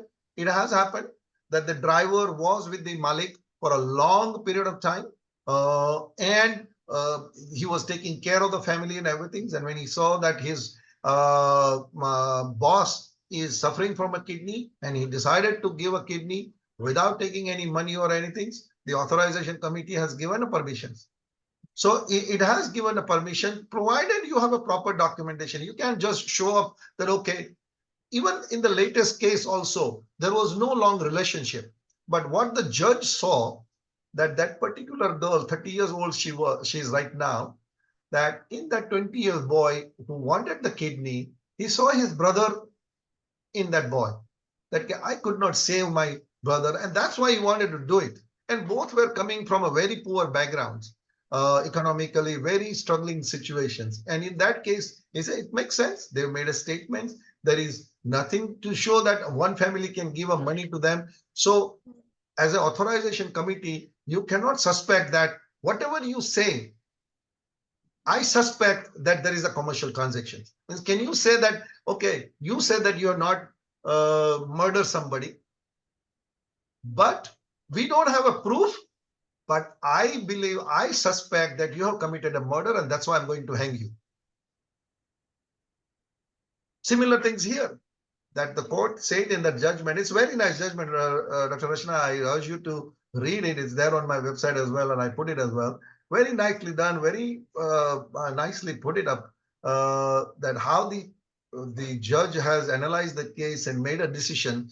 And in this case, the 3 times it was given back to the authorization committees, and they were not taking the decision. So 4th time when this boy went to the court says that I'm using my extraordinary power under the Article 226 of the Constitution and ordering the authorization committee to give an approval within 7 days. And if they do not give up approval, it will be presumed that the approval is given and hospital can go on with the transplantation. One last question. Yeah, go ahead. Who pays for the advocate fee during this kind of, In our case, obviously, the patients who is recipient will go and pay for it. Recipient will go and do it. People like us, I do it free of charge or pro bono. I don't go to the court, but if I can help them with the documentations, either on a Zoom calls or on a phone calls and help them out, we do it pro bono.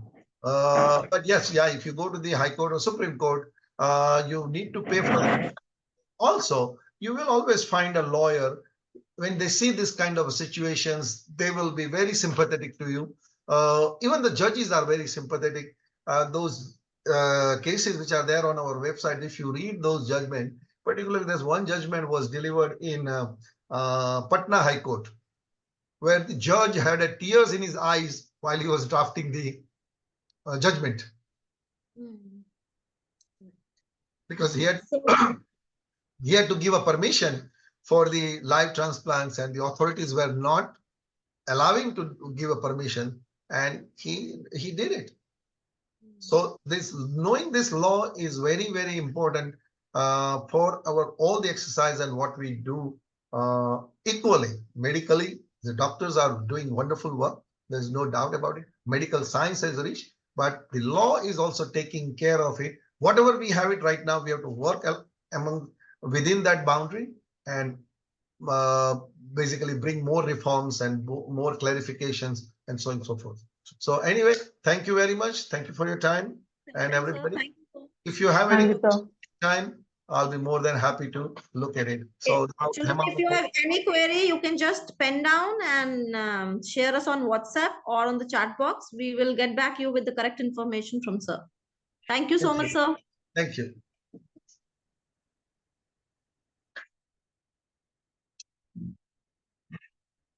So I think still people are having problems with their videos.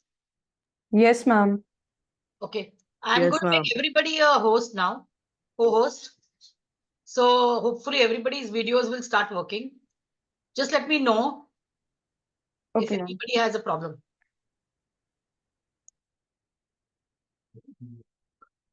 Who is having a problem with the videos? Smayan, you? Ma'am, basically anyone who's turned off the videos cannot turn it on again because the host has disabled them. So basically you just have to go to the settings and change it back so that everyone can turn on their videos. It's just in the settings. But in my settings, it shows that everybody is on, you know.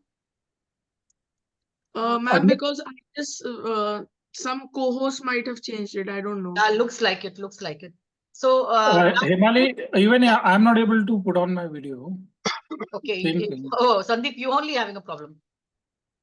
Yeah, I'm having a problem. Sandeep, you have logged in from which name? Okay, I can see you here. Okay. Now can you turn off? Can you turn on? Sandeep? Yeah, it's there. Yeah, so I'm just going to make everybody co-host. I think that's the only way it is working for now. Otherwise, we are just going to waste too much time. Yeah, Sandeep, you're okay now? So who else's video is not turning on? Just tell me the names, please, so I'll make them all co-host. Ma'am, me, Smayan. Shreya, you, Smayan? Ma'am, Akansha. Same for me. Just one by Akanksha. Okay, Akanksha, I see you. Okay. I've already made you a co-host, Akanksha. Ma'am, same for me, Surbi. Surbi, okay. Me also. Try you. Can you try Akanksha? Even I can't. Who's this? Shreya, Srishti. Okay. Srishti, now you're okay? Even I can't now. Oh, shoot. What's happening? I think we can't still If anyone turns the video off, you can't turn it on again. See, can we all leave the meeting and log in again? I think that's the best. Even after leaving the meeting and rejoining, we've tried it. It's not working that way. Yes, ma'am. No, now Ma'am, after you made me the co-host, I can now switch on my video. Then make me also the co-host. Yeah. Ma'am, Smayan as well. Smayan as Ma'am, well? Surbi. Ma'am, Surbi, I'm not able to turn on my Make video. everyone co-host. Yeah, that's what I'm doing now because that's the only way we are going to start. Yeah. Okay, Surbi, I can't see her here. Ma'am, Surabhi. Yeah, Surbi is here. Make co-host. Okay, are you okay now, Surbi? Yeah. Who else? Me, Divij. Divij. Okay. Yes, ma'am, my video is on now. Kindly make me also the co-host. Yeah. Archana, I'm looking for the names. Okay. Ma'am, me as well, Smayan. Smayan, okay, I got Smayan here. Okay. Because Me, this is me the as last me session. too, Advik. That's the last session, so let's not log it and log out. It's just going to take too much time. And we are already 20 minutes. Yeah. We have to. Already 8. Sandeep, okay, who else is left now? Miss Divij. Who? Divij. Okay, Divij, I got you here. Okay. Miss Advik. Advik also, okay. Anybody else? Now everybody is able to log in. I mean, see the videos. Yes, ma'am. All good now? Okay. Yes, so, ma'am. So we have a last speaker for the day.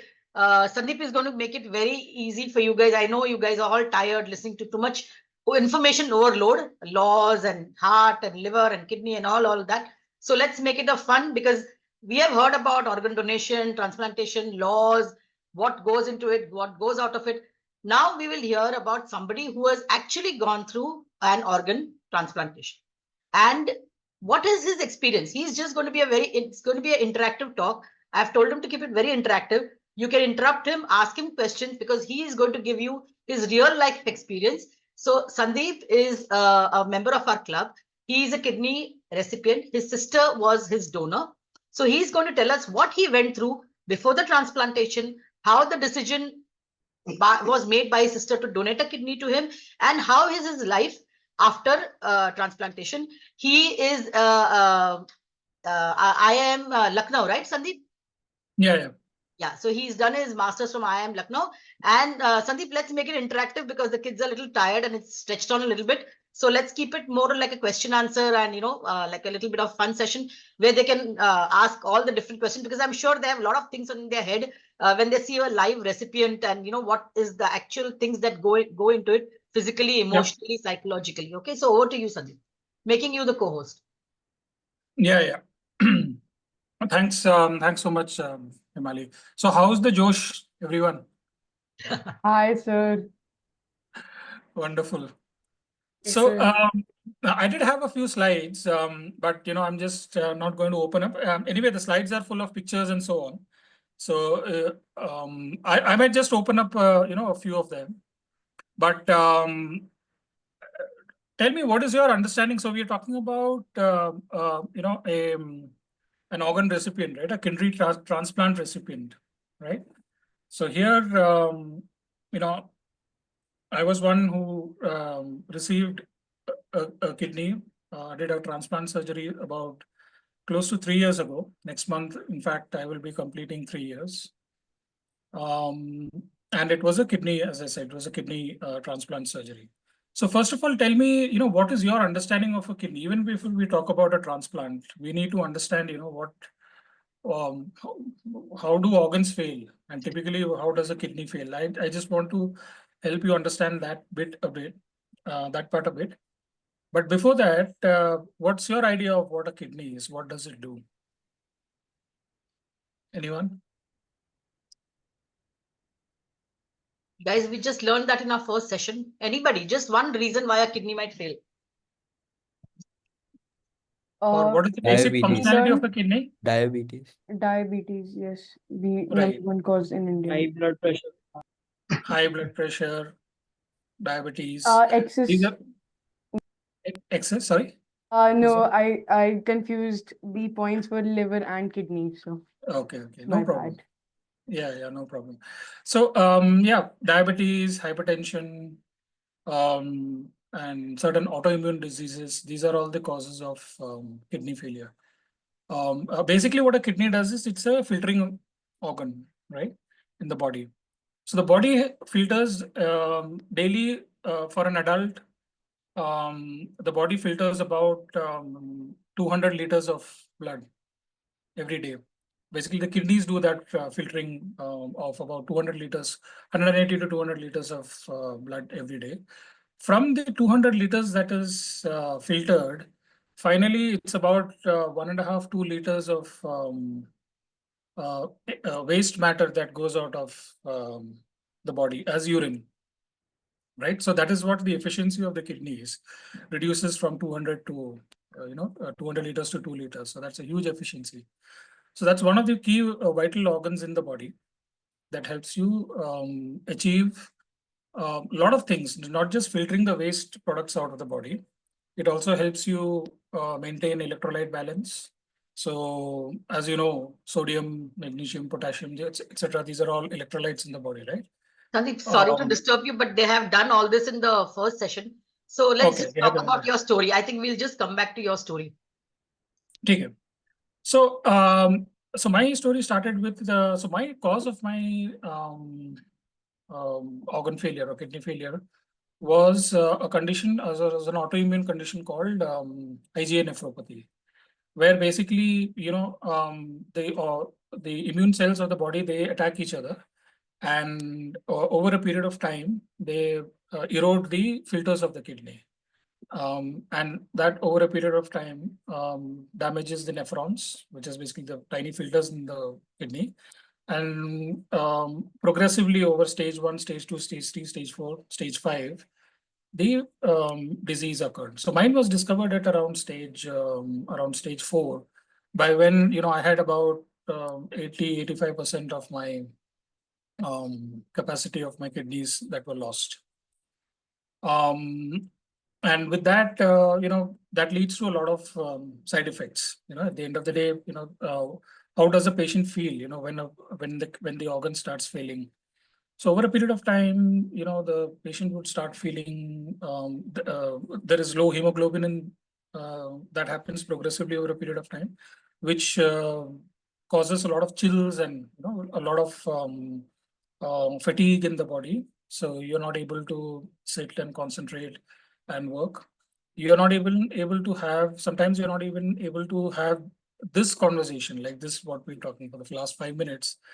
It becomes very difficult to even have, very extended periods of conversations because of fatigue and because of breathlessness, because of the fluid accumulation in the body, and especially in the lungs. It becomes very difficult to speak also for over a prolonged period of time. Another issue that was happening with me was, as probably Hemali would have told you, since I work in a bank, I'm required to be always active, right? Mentally always active with numbers, with reports, and with emails and management updates and so on. So there were times, when over Zoom calls like this, management calls, I would just drop off to sleep, or would just get defocused because of the fatigue, and you're not able to concentrate also. You read let's say a 1-page document. I just couldn't even recall what was there in those documents. So there is a lot of confusion and brain fog that happens during the as the disease progresses in the final stages. So what I'm talking about was end of December 2020. End of 2020 was December 2020, early 2021 is what I'm talking about. When majority of the symptoms started affecting me. Finally, in end of 2021, when I went to my doctor, he said that you have no option because your kidneys have failed. You are at less than 5%. In fact, 3% of my filtering capacity of the kidneys were remaining. The strange or the peculiar feature of a kidney failure, or this type of an organ failure, is that you don't feel of course you have all of these symptoms, like as I just mentioned, but that doesn't stop you from operating, or that doesn't stop you from moving around, or you're not bedridden at any point of time, right? The fatigue is there, yes, but still you're able to walk and you're able to do your things. There's a lot of loss of appetite as well.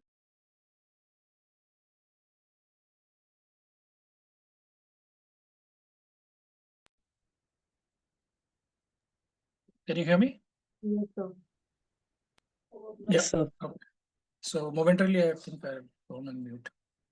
So finally, in 2021, March 2021, when my doctor diagnosed me as having, full-blown stage 5 kidney failure, he suggested 2 things.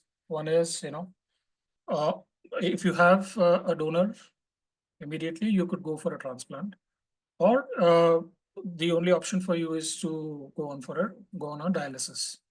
So dialysis, or hemodialysis as it's called, is one of the techniques or one of the methods in which the patient's blood is taken out of the body through a channel. So there is a channel that is created, a temporary access channel that is created through the jugular vein. For me, it was through the jugular vein, where there is a probe that is inserted, or a catheter that is inserted, that goes right up to the on the top of the chamber of the heart, and from outside, it comes out. That there are two tubes that come out.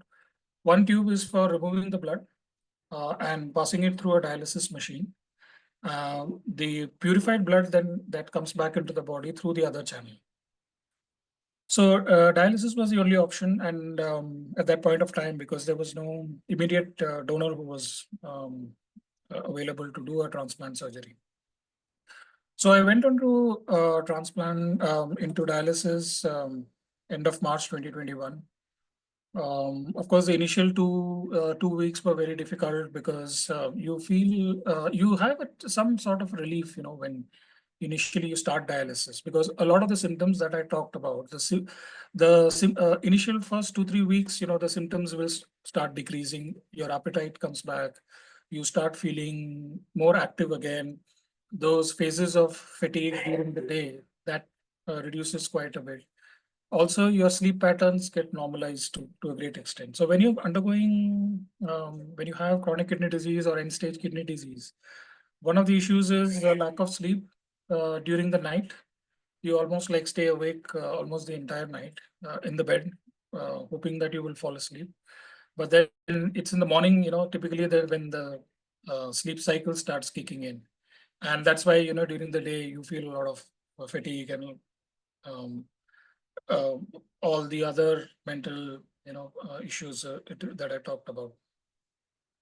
So in end of March 2021, when I began dialysis, really I didn't know, what the path forward for me would be.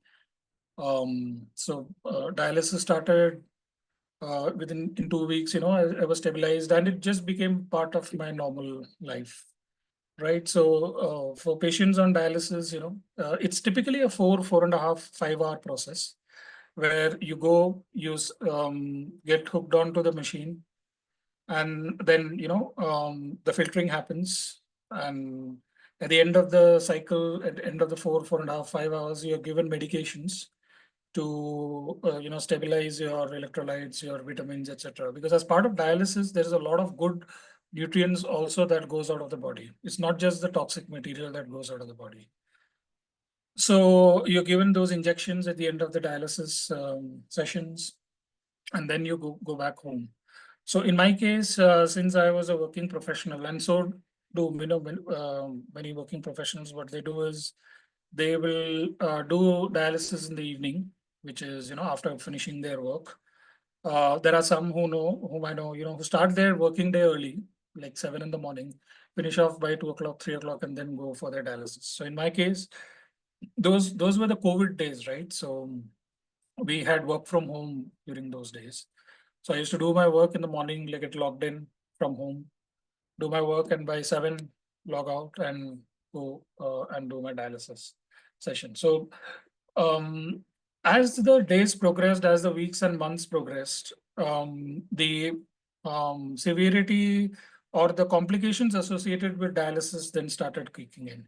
I don't know whether anybody has spoken about this, because initially, of course, you get a lot of benefit and there is a lot of relief, but associated with dialysis is very constant bacterial infections, because your blood is taken out of your body, right? So there is an access point that is created in the body, which is open, and that needs to be maintained, very sterile, and it should be cleaned, and thoroughly it should be.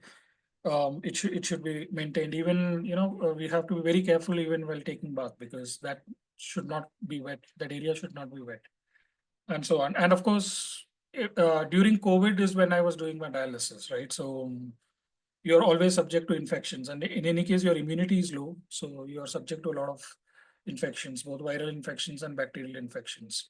Just being in the hospital environment for 5-6 hours, that itself is a risk factor for patients.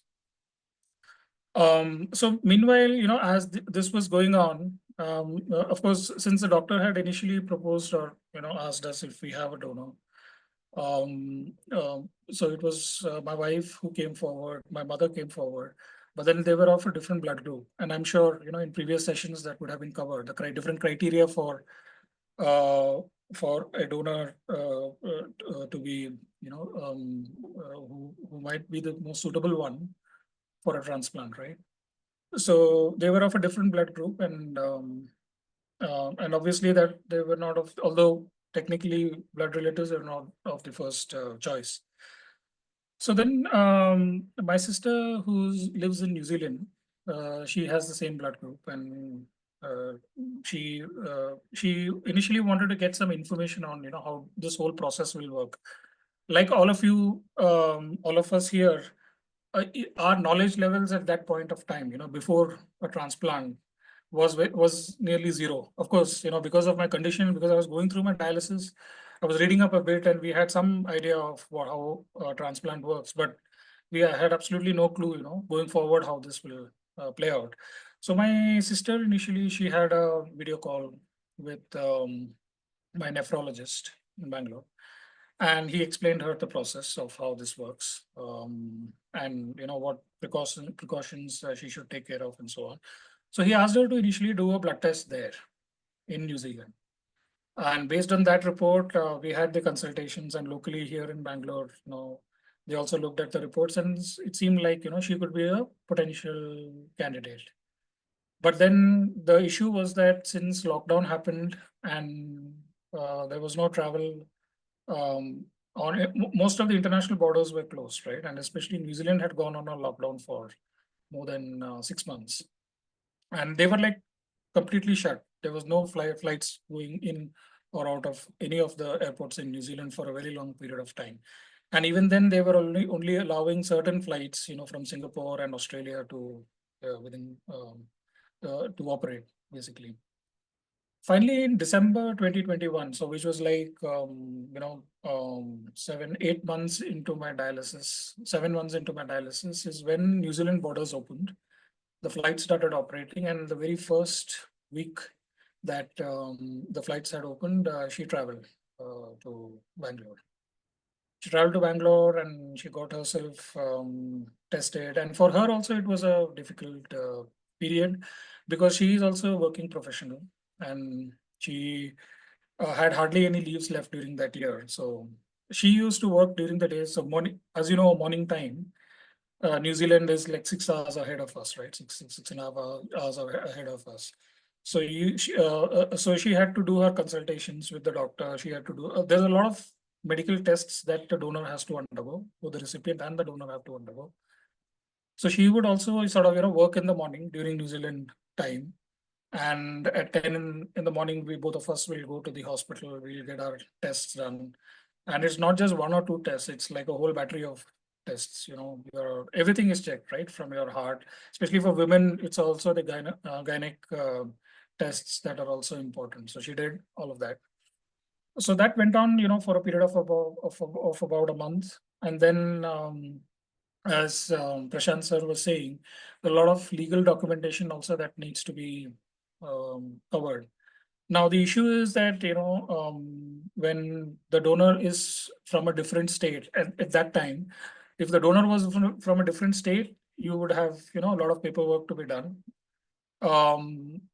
If the donor was from a different country, then also there's probably additional paperwork to be done. So, as we were sort of researching during that time in terms of, what paperwork might be required, we were told that we might need, since she's from New Zealand. There was another case, a person that whom I was speaking to. In that instance, the recipient, it was a sister, the donor was a brother, donor based in UK, and the hospital or the committee had insisted on the embassy's clearance.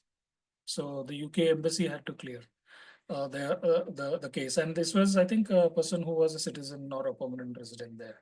In her case, since she was having an Indian passport, that part of it was thankfully not a complication. and she could, with her existing documentation, she could. And also the fact is that she earlier, before traveling to or relocating to New Zealand, they were based in Bangalore. So they did have a local Bangalore address. And some of the verifications, etc., that was required was based on that address where their tenant was staying. So we could sort of, prove that prove that she is a local person, and she could undergo the transplant. As far as the sibling relationship is concerned, for that they insisted on a family tree, because typically sisters brother relationship, how do you prove that? I mean, it's not there in any of your normal documents like passport or Aadhaar or anything, right? So in that instance, they said that you need what's called as a family tree. And generally family trees are created for the purpose of land division or property division, and it's there with the local tehsildar's office. So we made those trips. I remember, waiting outside the tehsildar's office for about 3 hours, and having my conflicts with them in terms of when they would issue the family tree. And unnecessarily, many a times they make this process complicated, but I believe these days things are a little better. So we went through that process, the medical process. Thankfully, from the hospital's perspective, all that we had to do was to turn up, and they would do all the tests, right, one day after the other. There is, beyond the basic level of blood matching, I don't know if this was spoken about, there is what's called as HLA matching, which is, deeper tissue level matching that is done, where you will assess, the suitability of the donor's organ versus, whether the recipient, will reject that particular organ. So there's a detailed level of tests again that are done during that phase of transplant workup. And then finally, in just about a month and a half, just about I would say about a month after she was here in Bangalore, in early January, around this time actually, this is what, 12th of Jan 2025, right? So I think this was around the time when in 2022 is when we the hospital finally said yes. I mean, we can go ahead with the transplant, but then the final step is the police clearance. So in all the transplants, so there is also to ensure that there is the proper legal process is followed. Something like your passport verification process. In passport verification, the documents from the passport office goes to the local police station, and from there they send some person to do the verification, right? So it's something very similar to that. They send the documents over, and my wife was running around quite a lot for this. She went to the commissioner's office where initially the documents went, took the documents from there, brought it to the local police station and initiated the process. And they got somebody over to our house to do a videographing of the donor, the recipient, and 2 witnesses. Basically, they would also ask for 2 witnesses. So they did all of that. That was the process that was followed. And finally, the papers went back to the hospital, and the clearance happened in terms of the transplant. So this was, as I said, around 20th of Jan is when all of this happened. Thankfully, we were able to do the police verification within a matter of about a week, because my wife, she ran around and got all of that done.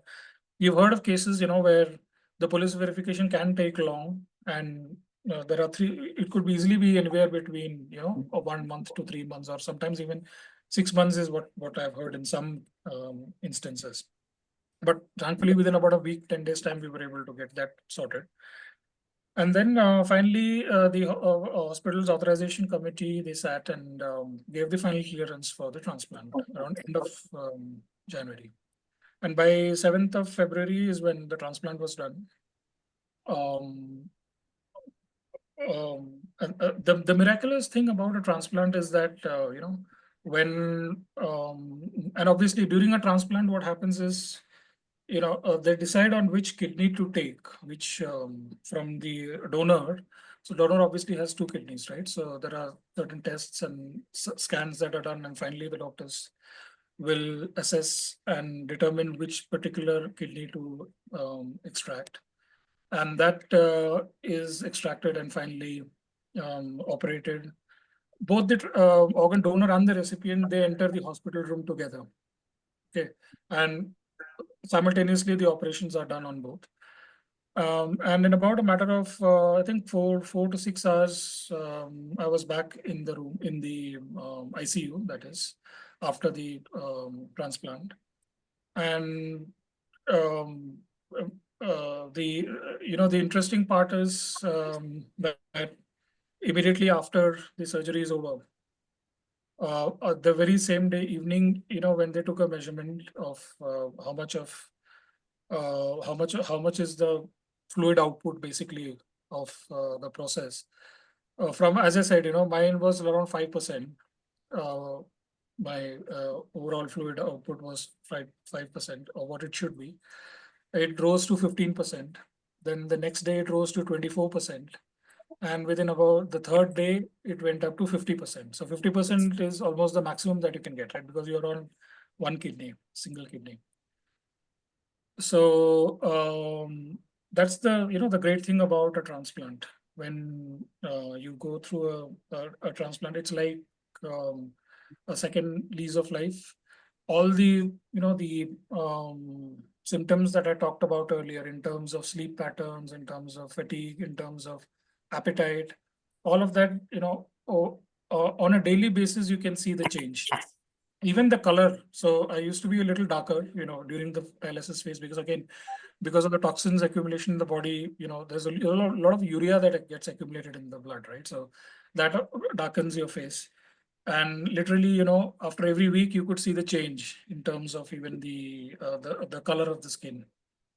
So finally, as part of the transplant, I stayed in the hospital for 11 days. Typically for the donor, it's a sort of a pinhole kind of a surgery where the kidney is extracted, is operated and removed. So for the donor, it's about 4 to 5 days of stay in the hospital.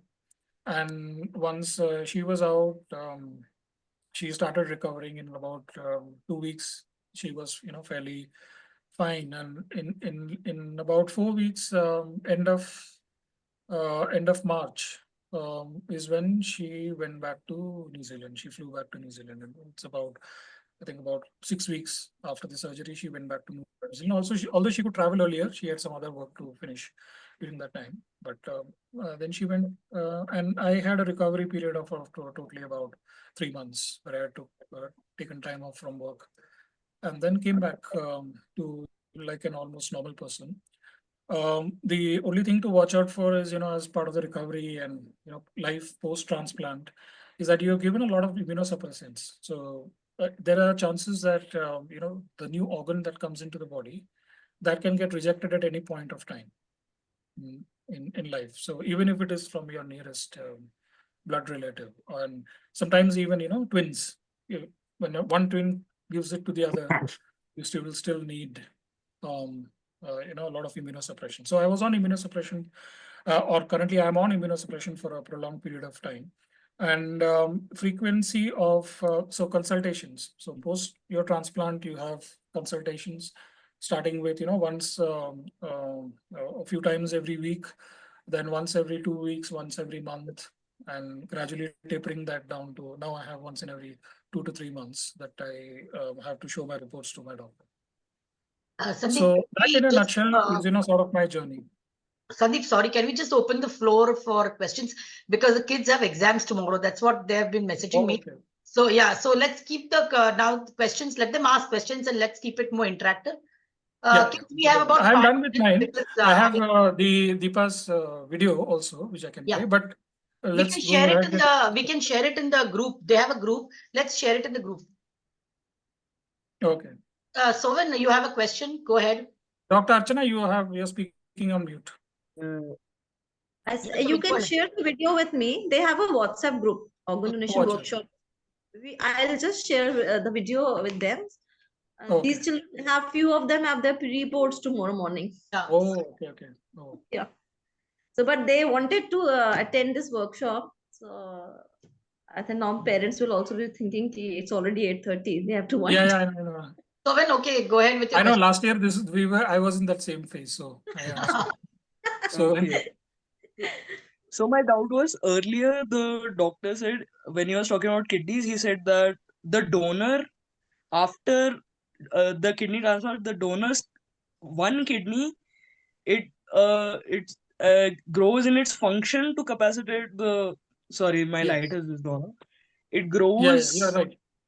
capacitate the function of both the kidneys. So does that also not happen in the recipient? As he said that only 50% of the liquid output is the maximum. 50%, as I said, was on the day on during my period when I was there, but it has gone above 50% now. It will reach something around Okay. 60% it will reach. Sometimes even go above 60%. So of course you will not get back 100% capacity, but 60% is good enough, for.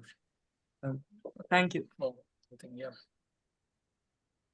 Anybody else wants to ask a question? Any curiosity you have? You have Sandeep and Hemali ji, both kidney recipient, life stories. Anything you want to ask, any query, any kind of questions about their daily life routine. We have 2-3 minutes, okay, before we wind up. So be quick. Or we wind up. Or yeah, we wind up. or you guys are tired. A So- long day for you. It's up to you. Nothing. Or if something crops up in your mind, you can WhatsApp me. I will ask Sandeep and he will share the right information with you. Okay? Right? If you have something you want to write it down in the chat box, feel free. We will answer it later on as well. The workshop group will remain after the workshop all. Now we will stay connected later on also in case you need help later on for advocacy purpose or for yourself, for any educational material. We are always there to help you at the back end. Okay, there's one question, Sandeep, for you.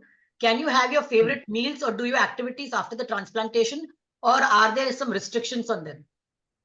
Yeah, definitely, there are some restrictions in terms of, having as much home cooked food as possible to avoid, infections and any other contamination. So that's one area that you'll have to be very careful about.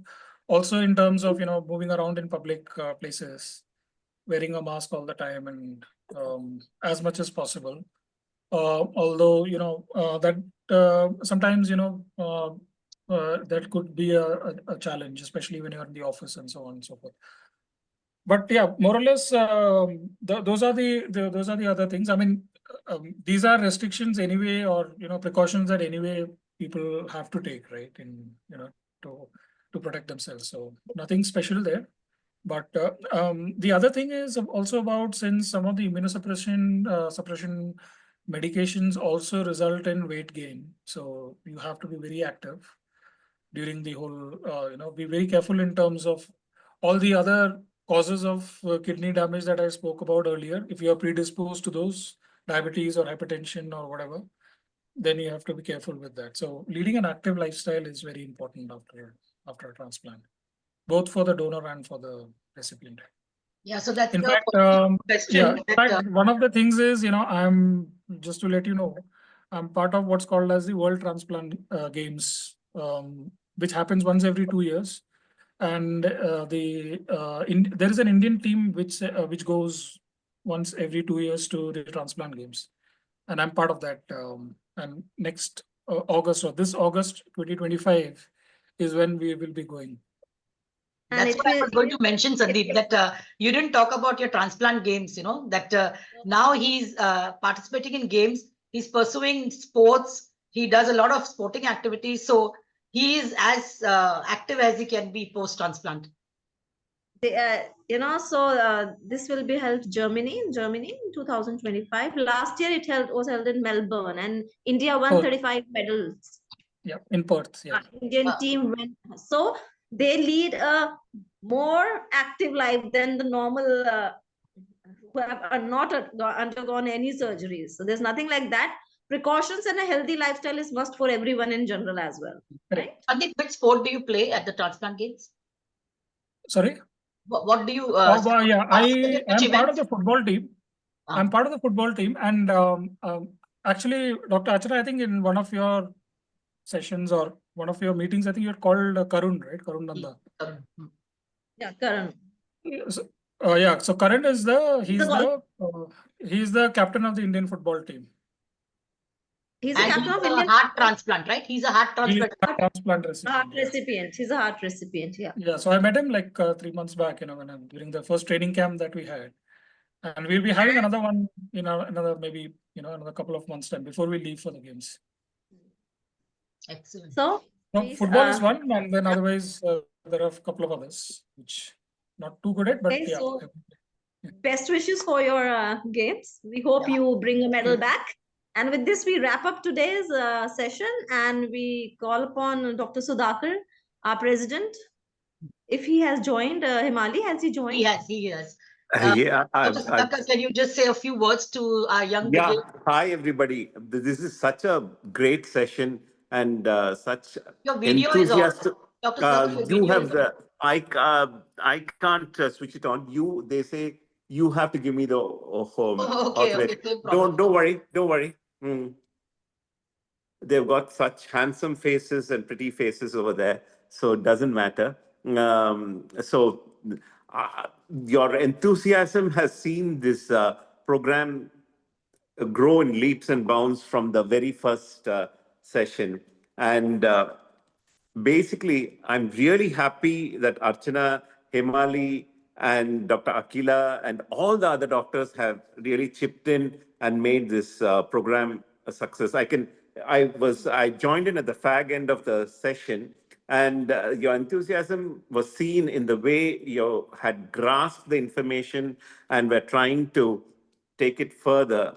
And I'm sure you'll be the brand ambassadors as well as the champions for the organ donation cause. I really want to call out on your names. I hope I haven't missed out on anybody. Surabhi, Joshi, Rojalin Dash, Amog Bharat Sharma, Smayan Sharma, Srishti Yadav, Raja Sultana, Sovan Pandey, Dakshayani P, Divya Khadidal, and Kalpesh Singh Rathod, Suresh Chand Jain, Angel Bugra. And I don't know whether Vijay Gopal Reddy sir is still there, and Kirti, I think, is part of the audience and has gained immense knowledge, I guess. And basically, our aim is you to go out into the world and spread this awareness that you have gained. And thank you so much for your participation and part of your Yoda clubs and everybody. And Archana, thank you so much for organizing this program and motivating the students to come here despite their exams, and the very best for your exams tomorrow rather. And hope you don't burn the midnight oil today, and all the very best. And looking forward to more interactive sessions with all of you all. And thank you, Sandeep, for that enlightening session. Hemali, Archana, and everybody. And good night. Thank you, Dr. Sudhakar, for motivating our kids. Yes, Hemali, can you share the certificate on the screen? How the certificate looks like? We will be mailing the certificate of participation for this workshop to each one of you on your emails. But Hemali, because Dr. Sudhakar is here, so officially he will be presenting. He'll be showing you the certificate. Or rather, Hemali is the one who always curious the certificate. So she has it in her person.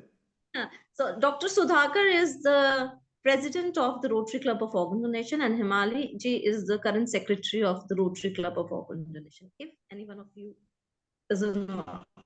And she's going to... the leading transplant surgeon. Hemali ji is going to be the next year's president. Yes.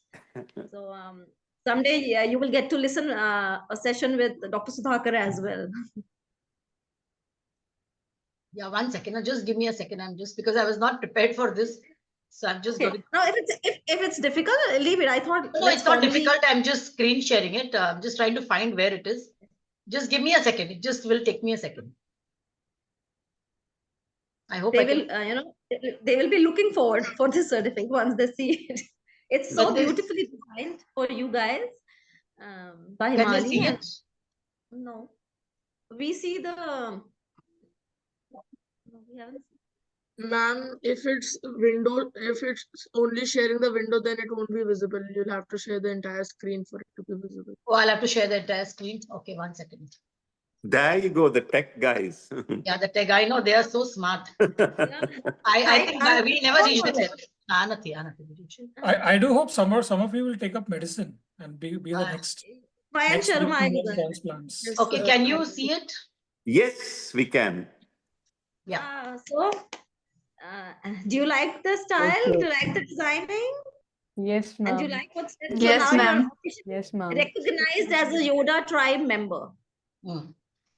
Each one of you, whether you belong to Bharati Yoda or Venki Yoda or not, those who have attended, now you're officially a Yoda tribe member. You can reach out to me to become the Yoda volunteer as well. We have a separate club for Yoda volunteers as well.